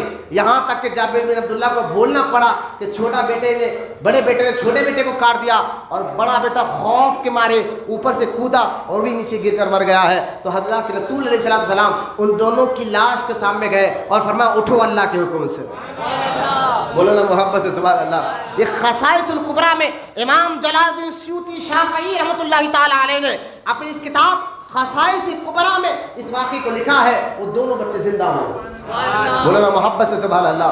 لہذا یہ ہے جابر بن عبداللہ، وہ صحابی فرماتے میں ایک بار مرتبہ میں نے دیکھا کہ حسین کے ساتھ سرکار کھیل رہے ہیں اور کھیل رہے، لاڑ کر رہے ہیں، اور لاڑ کرتے کرتے جب میں سرکار کے قریب گیا تو اللہ کے رسول علیہ السلام فرمایا اے جابر اس کا بیٹا، یعنی حسین کو کہہ کر اے جابر یہ حسین ہے، حسین کا بیٹا ہوگا جس کا نام علی ہوگا، بولو نا محبت سے سبحان اللہ۔ حسین کا ایک بیٹا ہوگا جس کا نام علی ہوگا، اور اس کا بھی ایک بیٹا ہوگا جس کا نام محمد ہوگا۔ جب یہ دونوں ہوں گے نا تو اس سے ملاقات کریں گے، اور جب تجھ سے ملاقات کریں ان دونوں کو میرا سلام کہنا، بولو نا محبت سے سبحان اللہ۔ اب کیونکہ سرکار کی نگاہیں نبوت یہ دیکھ رہی تھی کہ جب حسین کا یہ بیٹا رہے گا نا علی، اور ان کا بیٹا محمد رہے گا، سارے صحابہ تو دنیا سے جائیں گے، لیکن جابر تجھے اللہ تعالیٰ لمبی زندگی دینے والا ہے، تیری اس وقت تک موت ہی نہیں آئے گی جب تک تو حسین کے بیٹے اور اس کے بیٹے سے ملاقات نہیں کرے گا۔ حدیث پاک میں آتا ہے جب جابر بن عبداللہ کافی بوڑھے ہو گئے، کیونکہ 61 ہجری کا واقعہ، کربلا کا واقعہ ہوا نا 61 ہجری میں، حضور 11 ہجری میں دنیا سے گئے۔ کون سی ہجری میں؟ 11 ہجری میں حضور دنیا سے تشریف لے کر گئے، اور حضور کے جانے کے 50 سال کے بعد یا 40 سال کے بعد یہ واقعہ ہوا کربلا کا۔ اس کے بعد امام حسین شہید ہوئے، اور امام حسین کے دونوں بیٹے شہید ہوئے۔ اس کے بعد جو ہے زین العابدین کا نکاح ہوا، اور جب نکاح ہوا تو آپ جو ہے کا بیٹے محمد پیدا ہوئے، اور ان کو لے کر زین العابدین یعنی حضور کے دنیا سے جانے کے 60 70 80 سال کے بعد جب مدینہ پاک میں حضور کے روضے کی زیارت کے لیے حاضر ہوئے تو دیکھا علی کے بیٹے یار دیکھو میاں دستی پوچھ لیتے آ رہے کیا دیکھ رہے آ رہے ہیں بیٹا، نہیں پہنچنا مسجد میں، اندر آ کے بیٹھ جاؤ۔ کیا ہوا؟ مسجدوں میں منہ ہاتھ نہیں پہنچنا، یہ ادب کا خلاف ہے، بار بار یہ حدیث سنائی جا رہی ہے، اور میں تو بولنے والا آدمی ہوں کیونکہ آپ کو دین بتانا اللہ کی رضا کے لیے میرا مقصد ہے۔ خدا کے واسطے مسجدوں کو بے حرمتی مت کرے، میں ابھی بتاؤں گا حضرت علی بن حسین زین العابدین کا ادب مسجد کے لیے کیسا تھا۔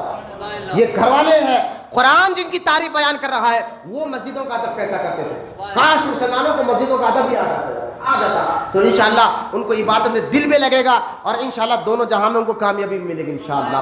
لہذا آپ غور کریں، سرکار علی بن حسین رضی اللہ تعالیٰ عنہ، امام حسین کے بیٹے علی زین العابدین اپنے بیٹے محمد کو لیے جب مدینہ پاک میں حاضر کے لیے گئے، وہی جابر بن عبداللہ، جب سرکار نے پہلے ہی کہا تھا کہ یہ حسین کا بیٹا علی اور اس کا بیٹا محمد، ان دونوں سے تو ملاقات کرے گا، اچھا ملاقات کرے تو میرا سلام کہنا، کیونکہ کافی ضعیف ہو گئے تھے، دیکھنا کم ہو گیا تھا۔ آپ اپنے بیٹے جابر بن عبداللہ اپنے بیٹے کے ساتھ کھڑے تھے تو سلام کیا تو جابر بن عبداللہ آنکھیں بند ہے کہ دکھنا کم ہے، پوچھا کون ہے؟ فرمایا کہ میں حسین کا بیٹا علی ہوں، سبحان اللہ، حسین کا بیٹا علی ہوں، اور میرے ساتھ میرا بیٹا محمد ہے۔ جابر بن عبداللہ نے فرمایا شہزادے کو قریب لاؤ، دونوں شہزادے قریب گئے، آپ نے دونوں کا ہاتھ چوما اور قریب تک پیر چومنا چاہتے تھے۔ علی بن حسین نے زین العابدین نے کہا آپ میرے نانا کے صحابی ہیں، آپ پیر نہ چومے، تو جابر بن عبداللہ کہتے ہیں کہ سنو اے علی اے محمد، تم دونوں وہ جن کو سرکار نے پہلے کہا تھا اے جابر یہ جب دونوں ملے نا میرا سلام انہیں کہہ دینا۔ یہ ہے امام زین العابدین رضی اللہ تعالیٰ عنہ، جن کو سرکار نے پہلے ہی کہا تھا ان کو میرا سلام کہنا۔ کربلا کے واقعے کے بعد آپ کی عمر 23 سال تھی، ایک روایت میں آتا ہے 22 سال، امام زین العابدین کی عمر 22 سال تھی، ایک روایت میں آتا ہے 23 سال آپ کی عمر مبارک تھی، اور آپ مدینہ پاک میں رہے۔ جب کربلا کا واقعہ ہوا، یزید نے جب دیکھا کہ یزید کے دربار میں جب یہ کربلا کا قافلہ گیا تھا نا، تو جب دھیرے دھیرے پورے لوگوں کو معلوم ہوا کہ معاذ اللہ یہ باقی نہیں، یہ نبی کے گھر والے ہیں، تو دین جانتے تھے۔ جب دھیرے دھیرے سارے محلے میں، سارے شہر میں بات پھیل گئی کہ حسین کو یزید نے شہید کرا دیا اور ان کے گھر والوں کے ساتھ ایسا سلوک کیا، تو سارے یزید کے اوپر تان دینے لگے، لام تان کرنے لگے۔ تو یزید ڈر گیا کہیں میری کرسی نہ چلی جائے۔ پھر بعد میں یزید نے امام حسین رضی اللہ تعالیٰ کی بیویوں کو، مقدس بیٹی کو اور ان کے بیٹے زین العابدین کو بڑی عزت احترام کرنے لگا، یہ دکھاوے کا تھا۔ اس کے بعد اس نے آپ کو کیا کیا، مدینہ پاک بھیج دیا، اور آپ ساری زندگی مدینہ منورہ میں رہے۔ یزید نے یہاں تک خاموش نہیں رہا، پھر اس نے جب یہ زین العابدین رضی اللہ تعالیٰ عنہ اپنے مقدس ماں کو لے کر، بہنوں کو لے کر جب ملک شام سے مدینہ آئے، یہاں رہنے لگے، مدینے والوں کو معلوم ہوا کہ یزید نے ایسا کیا، مکے کے لوگوں کو معلوم ہوا یزید نے ایسا کیا، تو سارے مکہ اور مدینے کے لوگوں نے یزید کی بیعت کو توڑ دیا تھا کہ ہم تجھے ہمارا امیر نہیں مانیں گے، تو نبی کے گھر والوں کے ساتھ ایسا کر رہا ہے، ہم تیری بات نہیں مانیں گے۔ تو یزید نے کیا کیا کہ مکہ مدینے پر، یعنی مدینہ پاک پر حملہ کرنے لگا یزید، اور 3 دن تک مسجد نبوی کو لاک ڈاؤن کر رکھا۔ جس ممبر پر حضور ٹھہر کر خطبہ دیتے تھے، وہاں پر یزید کی فوج نے جو ہے نا اونٹوں کو باندھا، اور اونٹ اس ممبر پر معاذ اللہ پیشاب کرنے لگے۔ ایسی حرکتیں یزید کرا۔ آج لوگ کہتے ہیں، کچھ لوگ کہتے ہیں جن کو وہابی ہم خارجی کہتے ہیں، وہ لوگ کہتے نہیں یزید جنتی تھا۔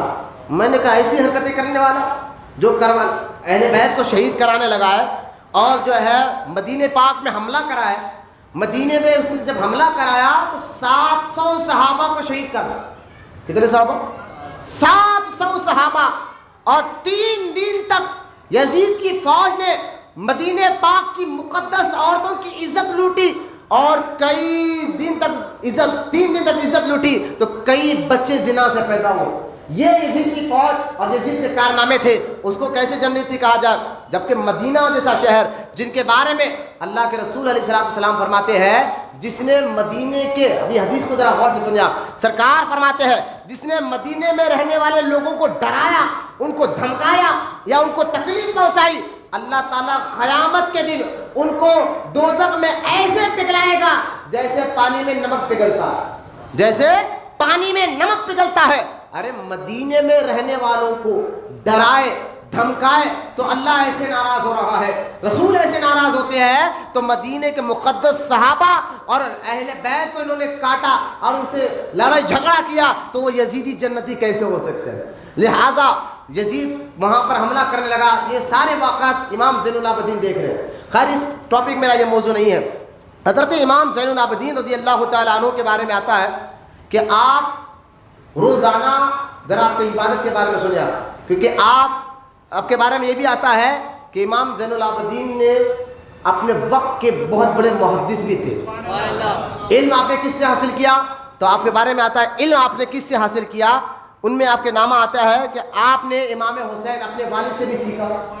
زین العابدین نے، علی بن حسین ان کا نام ہے، زین العابدین ان کا لقب ہے، لہٰذا علی بن حسین نے اپنے والد امام حسین سے بھی حدیثیں لی، بولے محبت سے سبحان اللہ۔ اور آپ نے حضرت علی مرتضیٰ اپنے دادا سے بھی حدیثیں لی، اور آپ نے سیدہ صفیہ، یہ حضور کی مقدس بیوی ہے، ان سے بھی امام زین العابدین نے دین سیکھا، اور آپ نے سیدہ عائشہ صدیقہ سے بھی دین سیکھا، سیدنا ابو ہریرہ رضی اللہ تعالیٰ عنہ سے بھی آپ نے سیکھا، امام حسن مجتبیٰ سے بھی آپ نے سیکھا، حضرت عبداللہ بن عباس سے بھی آپ نے سیکھا. یہ زین العابدین کے استادوں کا نام میں آپ کو بتا رہا ہوں. بولے محبت سے سبحان اللہ. جن کے استاد امام حسین ہو, جن کے استاد علی مرتضیٰ ہو, جن کے استاد حسن مجتبیٰ ہو, جن کے استاد ابو ہریرہ ہو, جن کے استاد میں حضرت سیدہ صفیہ یہ حضور کی مقدس بیوی ہے, سیدہ عائشہ صدیقہ یہ بھی حضور کی مقدس بیوی ہے. یہ علی بن حسین یعنی زین العابدین کے استاد ہے, جن سے آپ نے دین سیکھا ہے, حدیثیں سیکھی ہے. اور آپ سے سیکھنے والے, یہ تو آپ کے استادوں کا نام بتا. آئیے علی بن حسین کے شاگرد کون تھے؟ شاگردوں کا نام آپ سن لیجئے. علامہ ذہبی فرماتے ہیں آپ سے روایت کرنے والے محدثین میں ان کے جن کے نام ہے امام ابو محمد جعفر صادق اور امام محمد بن باقر. یہ امام محمد بن باقر زین العابدین کے بیٹے ہیں, جعفر صادق زین العابدین کے پوترے ہیں. یہ باپ اور پوترے دونوں, بیٹے اور بیٹے کے بیٹے, ان دونوں نے بھی امام زین العابدین سے سیکھا. بولو نا محبت سے سبحان اللہ. یہ دونوں نے سیکھا ہے. اور آپ سے روایت کرنے والے حدیث میں حضرت عمر بن علی بھی ہے, یہ آپ کے بیٹے. زید بھی ہے, یہ بھی آپ کے بیٹے. اور آپ کے بیٹوں میں عبداللہ بھی شامل ہے, یہ بھی آپ کے بیٹے. آپ کے ان تینوں بیٹوں نے بھی آپ سے سیکھا. اور آپ کے علاوہ امام زہری نے, یحییٰ بن سعید, ہشام بن عروہ, عمر بن دینار جیسے ارباب علم و فضل نے بھی حضرت زین العابدین سے دین سیکھا ہے. بولے محبت سے سبحان اللہ. یہ روایت کرنے والے محدثین کے نام میں آپ کو بتاتا ہوں. یہ بتانے کے بعد آپ کے بارے میں آتا ہے امام زین العابدین کے بارے میں رضی اللہ تعالیٰ عنہ. آپ کے بارے میں آتا ہے کہ آپ روزانہ فرض سنت کے علاوہ 1000 رکعت نفل پڑھا کرتے تھے. بولو نا سبحان اللہ. علم ایسا کہ بڑے بڑے محدثین ان کے شاگرد, اور عمل اور تقوی ایسا حسین کے بیٹے ہیں. بولو نا سبحان اللہ. حسین کے بیٹے. اور عمل اور تقوی ایسا کہ فرض اور سنتوں کے علاوہ ڈیلی روزانہ 1000 رکعت نفل پڑھا کرتے تھے. بولے محبت سے سبحان اللہ. 1000 رکعت نفل آپ پڑھا کرتے تھے. اور یہاں تک کہ لکھا گیا ہے کہ آپ سعید بن مسیب, یہ تابعی ہے. اب جانتے تابعی کس کو کہتے ہیں؟ نبی کو جو دیکھتا ہے اس کو صحابی کہتے ہیں, اور صحابی کو جو دیکھتا ہے اس کو تابعی کہتے ہیں. اور سننا, سرکار نے فرمایا یہ ان کے بارے میں, صحابی اور تابعی کے بارے میں, جب میں دنیا سے جاؤں گا اور مسلمان جنگ کے لیے جائیں گے تو سرکار فرماتے ہیں اگر اس جنگ میں ایک بھی صحابی رہے گا, اس صحابی کے صدقے میں اللہ مسلمانوں کو کامیابی عطا فرمائے گا. اور جب صحابی کا دور ختم ہوگا, سرکار فرماتے ہیں جب تابعی کا دور آتا ہے, جنہوں نے نبی کو دیکھا وہ صحابی, میں ان شرطوں میں نہیں جاتا, نبی کو دیکھا اور ایمان لایا اور ایمان ہی پر ان کا خاتمہ وہ صحابی, ورنہ دشمنوں نے بھی دیکھا وہ صحابی نہیں. لہذا نبی کو دیکھا اور ایمان لایا, ایمان ہی پر خاتمہ ہوا, وہ صحابی ہے. اور جو صحابی کو دیکھو وہ تابعی ہے. تو سرکار صحابی کے بارے میں فرماتے ہیں میرے دنیا کے جانے کے بعد اگر کسی جنگ میں مسلمان جائے اور میرا ایک بھی صحابی اس جنگ میں رہے, اللہ اس صحابی کے صدقے میں مسلمانوں کو کامیابی دے گا. پھر ایک دور ایسا آئے گا کہ اگر اس جنگ میں کوئی صحابی تو نہیں رہا, تابعی رہا, جنہوں نے صحابی کو دیکھا, سرکار فرماتے ہیں اس تابعی کے صدقے میں اللہ تعالیٰ مسلمانوں کو کامیابی عطا فرمائے گا. محبت سے بولیے سبحان اللہ, اور محبت سے بولیے سبحان اللہ. آپ کے چہرے بتانا, پیار سے بولیے سبحان اللہ. سستی, کاہلی, بے چینی کو ختم کریے. خدا را ایک ایک جملے کو میرے غور پر, تابعی کا وہ مقام و مرتبہ ہے. زین العابدین رضی اللہ تعالیٰ عنہ کے دور میں جو تابعی تھے سعید بن مسیب رضی اللہ تعالیٰ, حضرت سیدنا سعید بن مسیب یہ تابعی ہے. یہ ایسے بڑے تابعی ہیں, ان کا عمل و تقوی ایسا تھا, انہوں نے 50 سال کی عمر میں, لوگ کہتے ہیں سعید بن مسیب ایسے عبادت گزار, تقوی, پرہیزگاری, اتنے بڑے بزرگ تھے سعید بن مسیب رضی اللہ تعالیٰ عنہ. آپ فرماتے 50 سال تک آپ نے کبھی بھی مسجد مصلی کی گردن کو نہیں دیکھا.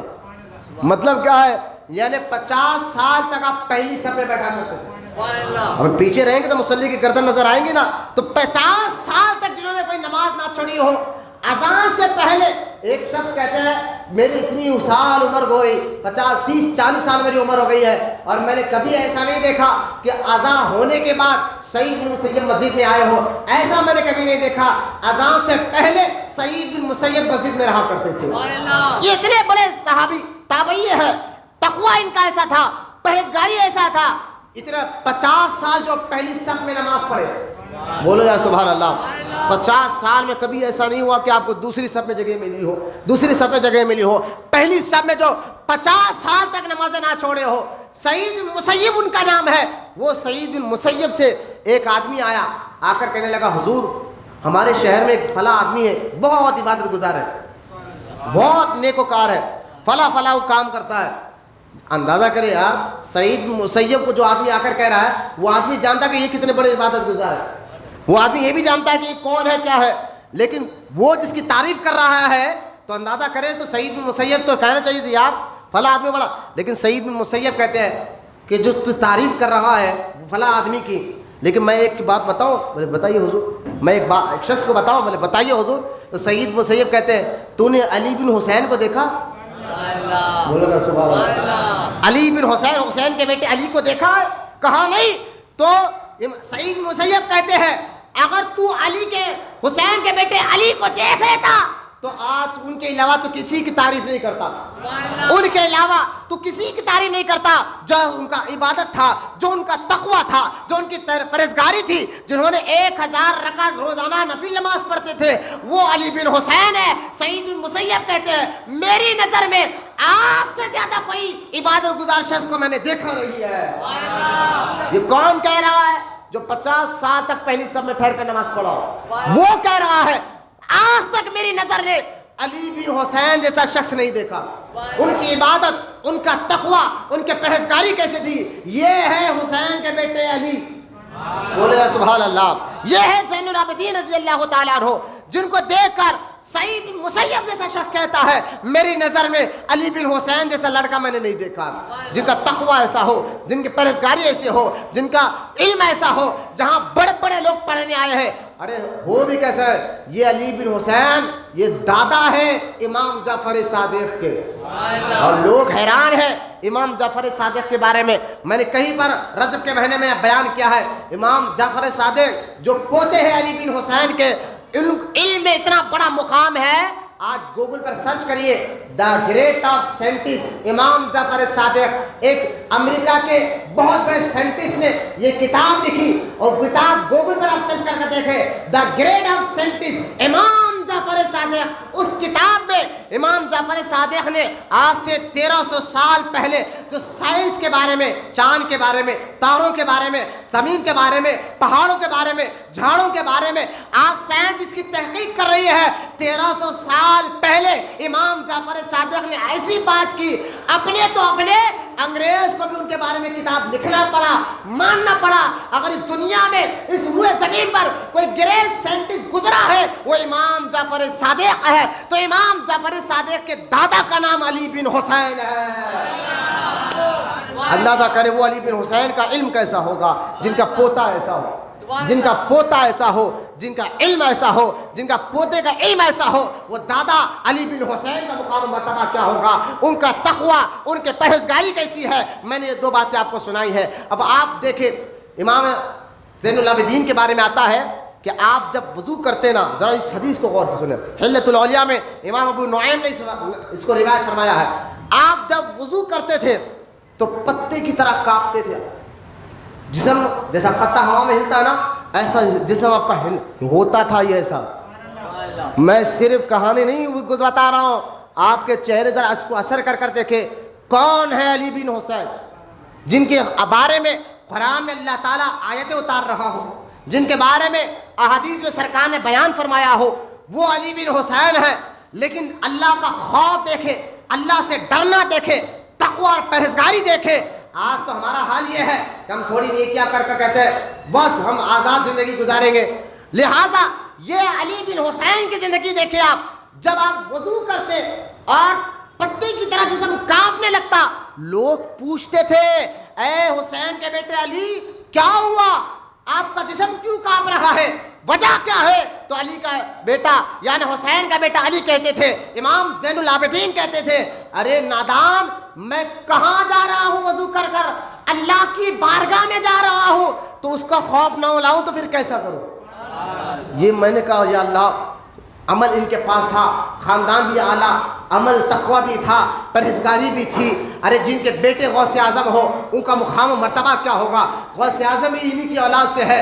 اندازہ کرے وہ امام حسین کے بیٹے حضرت زین العابدین جن کا لقب ہو، ارے جن کو سرکار نے سلام بھیجا ہو، قرآن میں جن کے بارے میں آیتیں اتری ہو، احادیث میں سرکار نے اشارے دیے ہو، وہ علی بن حسین کانپ رہے ہیں اللہ کے گھر میں جان سے پہلے کہ نادانو اللہ سے ڈر رہا ہو، اللہ کا خوف کر کر کھانپ رہا ہو. اور آج ہمارا حال یہ ہے کہ ہم یہ کیفیت آپ کے اندر آنا ہے، یہ سوچ آپ کے اندر آنا ہے.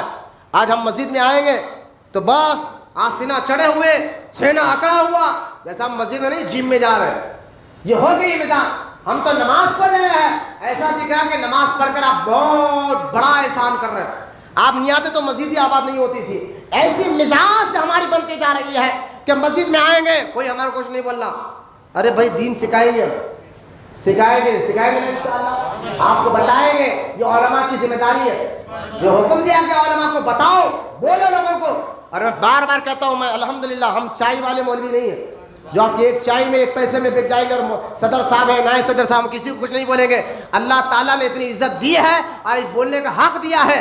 اگر کوئی غلطی کرے چاہے کوئی بھی ہو، الحمدللہ علماء کو اجازت ہے منہ پر بولنے کی، اور اس سے نہ آپ کی عزت گھٹتی ہے نہ بڑھتی ہے. سننا، آپ کہیں اتنے لوگوں میں عزت باتیں کر دی نا، دین کی بات بتانے سے اگر کوئی لوگ سن لے اور عمل کرنے لگ جائے تو اللہ تعالیٰ دونوں جہاں میں اس کو عزتوں سے نوازتا ہے. آپ کی عزت بڑھتی ہے. ہم دین بتا رہے ہیں، آپ کو بتانے میں نہ ہمارے خون میں اضافہ ہوگا، نہ ہڈی میں اضافہ ہوگا، نہ گوشت میں اضافہ ہوگا. ہاں یہ ممبر دیا ہی اس لیے گیا ہے کہ یہاں بیٹھ کر لوگوں کو دین بتائیں. مجھے بتائیں یہاں بیٹھ کر نہیں بتائیں گے تو بتائیں گے کہاں بتائیں گے؟ دین یہاں ممبر مسلط دیا ہی ہے دین بتانے کے لیے. یہ جمعہ کا موقع ہے دین سمجھانے کے لیے. یہاں نہیں بتائیں گے تو پھر بتائیں گے کہاں؟ یہ کیفیت ہوتی تھی علی بن حسین کی. امام حسین کا بیٹا جب مسجد کو جاتا جسم کانپنے لگتا. لیکن آج ایک کیفیت ہماری کیا ہے؟ اگر ہم کسی بڑے کمشنر سے ملنے جا رہے ہیں تو ہمارا چال ڈھال سب بدل لیتے ہیں، لباس بدل لیتے. بھائی کہاں جا رہے ہیں؟ گرو کمشنر سے ملنا.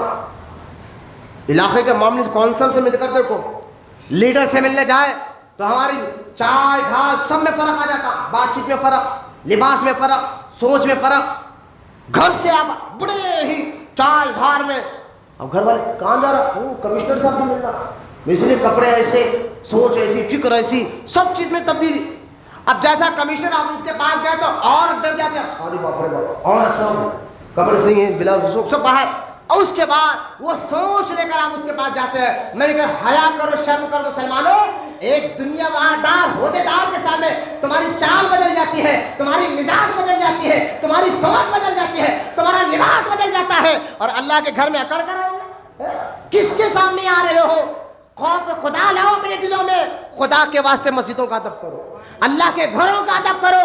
یہ اللہ کا گھر ہے. جیسا منہ اٹھائے نہیں آ سکتے، جیسا لباس پہنے نہیں آ سکتے، جیسا چاہے مرضی نہیں آ سکتے. یہاں آنا ہے تو زین العابدین کہتے ہیں اللہ کے خوف سے ڈرتے ہوئے آؤ، اللہ کے خوف سے ڈرتے ہوئے آؤ، ایسا ادب کرتے ہوئے آؤ کہ آپ امام زین العابدین نے بتایا ایسی سوچ انشاءاللہ پیدا کریں گے نا انشاءاللہ. اللہ کے گھروں میں ایسی سوچ لے کر جائیں گے. جیسا مسجد آئیں گی تمہارے کپڑے صحیح ہو جانا چاہیے، حالات صحیح ہو جانا چاہیے، سوچ سے پلٹ جانا چاہیے، تمہاری فکر صحیح ہو جانا چاہیے کہ اللہ کے گھر میں جا رہا ہوں. بس یہ اخلاص کے ساتھ اللہ کے گھر میں آؤ. پھر دیکھو اللہ کے گھر میں بیٹھنا تمہیں اتنا سکون نظر آئے گا. آپ جو بے چینی پریشانی نہیں ہوگی. امام زین العابدین نے بتایا اپنی سوچ میں ایسی فکر پیدا کرو. سوچ میں اب دیکھیں یہی امام زین العابدین رضی اللہ تعالیٰ عنہ حج کے لیے جا رہے ہیں. خوف خدا کیسا تھا امام زین؟ اللہ کا خوف، آنے کی جنتی ہے، بولنا سبحان اللہ. لیکن نیکیوں پر کبھی اترایا نہیں. اور ہمارا حال یہ ہے ہم تو اتنے مسجد بنا دیے، ہم یہ صدقہ کر دیے، وہ خیرات کر دیے، جنت تو ملتی، چاہے کس کو گالی دو، کسی کو مارو، کسی سے لپا ڈپی کرو، مسجد میں جیسا چاہے بیٹھو، اکڑو تنو، کسی عالم کی عزت نہ کرو. ہم نیکی کر لیے، صدقہ دے دیے. میں نے کہا تمہاری نیکی کیا ہے؟ امام زین العابدین کے سامنے کم. امام حسین کے بیٹے جب کعبے کے لیے حج کے لیے جا رہے ہیں اور آپ نے تلبیہ پڑھا، لبیک اللہم لبیک، یہ پڑھنا تھا. زین العابدین گھوڑے پہ سے نیچے گر کر بے ہوش ہو گئے. لوگوں نے ہوش میں لا کر کہا اے علی ہوا کیا ہے؟ کہا میں کس کے گھر جا رہا ہوں؟ اللہ کے گھر جا رہا ہوں. لبیک اللہم لبیک کہہ رہا ہوں. اگر کہیں وہاں سے آواز آ جائے تو میرے گھر نہ آ تو میرا کیا بنے گا؟ یہ خوف خدا امام زین العابدین میں تھا. علی حسین کے بیٹے علی میں ایسی خوف خدا تھا. آج تمہاری نیکیاں کیا ہیں؟ ان کے نیکیاں کدھر؟ پھر وہ نیکیاں رکھ کر بھی اللہ کا خوف رکھتے تھے. ہمارے ٹوٹے پھوٹے نیکیاں اللہ کو معلوم ہے کہ ہمارے نیکیوں میں اخلاص ہے نہیں ہے. ہماری نیکیاں اللہ کی بارگاہ میں قبول ہے یا نہیں ہے. اس لیے کہا جاتا ہے نیکی کر کر بھول جاؤ, نیکیوں پر اتراؤ نہیں, احسان مت جتاؤ, کسی کو گرا کر مت دیکھو کہ ہم نیکیاں کر رہے ہیں. نیکی کر کر بھول جاؤ, بس یہ ڈرتے رہو اللہ اس کو قبول فرمانا. بولو نا سبحان اللہ, بولو نا محبت سے سبحان اللہ. اس رہتے امام زین العابدین کے دور کے بہت بڑے محدث حضرت شیخ طاؤس رحمۃ اللہ تعالی, شیخ طاؤس رحمۃ اللہ تعالیٰ فرماتے ہیں کہ ایک مرتبہ میں نے زین العابدین کو دیکھا اور امام زین العابدین دعا کے لیے ہاتھ اٹھائے ہوئے ہے, دعا کے لیے ہاتھ اور کہہ رہے اللہم عبیدنا فی فنائنا, اللہم مسکینا فی فنائنا, اللہم فقیرنا فی فنائنا. بولو یا سبحان اللہ. یہ جملے غور کرے, زین العابدین دعا کرے اے اللہ تیرا بندہ فقیر مسکین غریب تیری بارگاہ میں آیا ہوا ہے. اللہم عبیدنا فی فنائنا, اللہم مسکینا فی فنائنا, اللہم فقیرنا فی فنائنا. حضرت طاؤس کہتے ہیں یہ جملے میں نے اپنے کان سے زین العابدین دعا کرتے ہوئے سنا اور آپ فرماتے ہیں میں نے ان جملوں کو یاد کر لیا. ہائے بولو سبحان اللہ, بولو محبت سے سبحان اللہ. ان جملوں کو میں یاد کر لیا.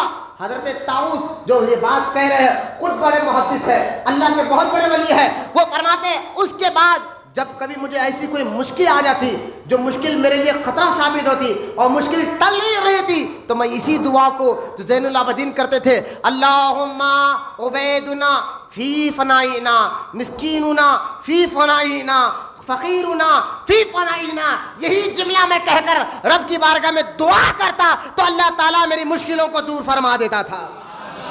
بولنا سبحان اللہ.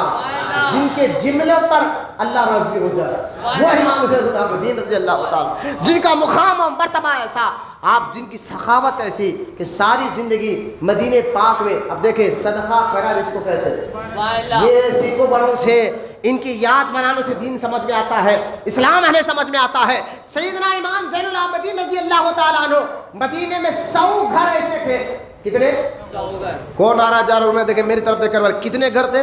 100 گھر ایسے تھے جن کے گھر کا اخراجات امام زین العابدین چلاتے تھے.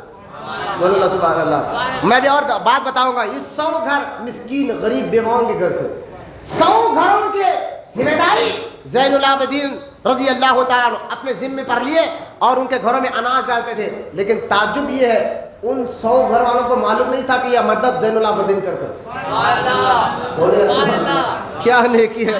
ہم تو نیکی کے نون کے نقطے تک نہیں پہنچتے. لوگ ہم کہتے ہیں بھائی ہم تو نمازی ہے, ہم فلاں ہے, ہم فلاں, لوگ ہمیں پکارے.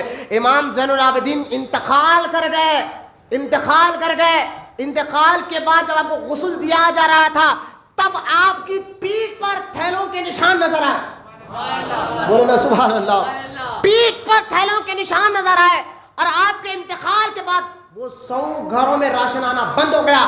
تب وہ 100 کے گھر والوں کو معلوم ہوا, اب پتا چلا روزانہ رات میں ہمارے گھر کے باہر راشن کون رکھ کر جاتا تھا, کون رکھ کر جاتا تھا. اب پتا چلا یہ امام زین العابدین کی سخاوت تھی.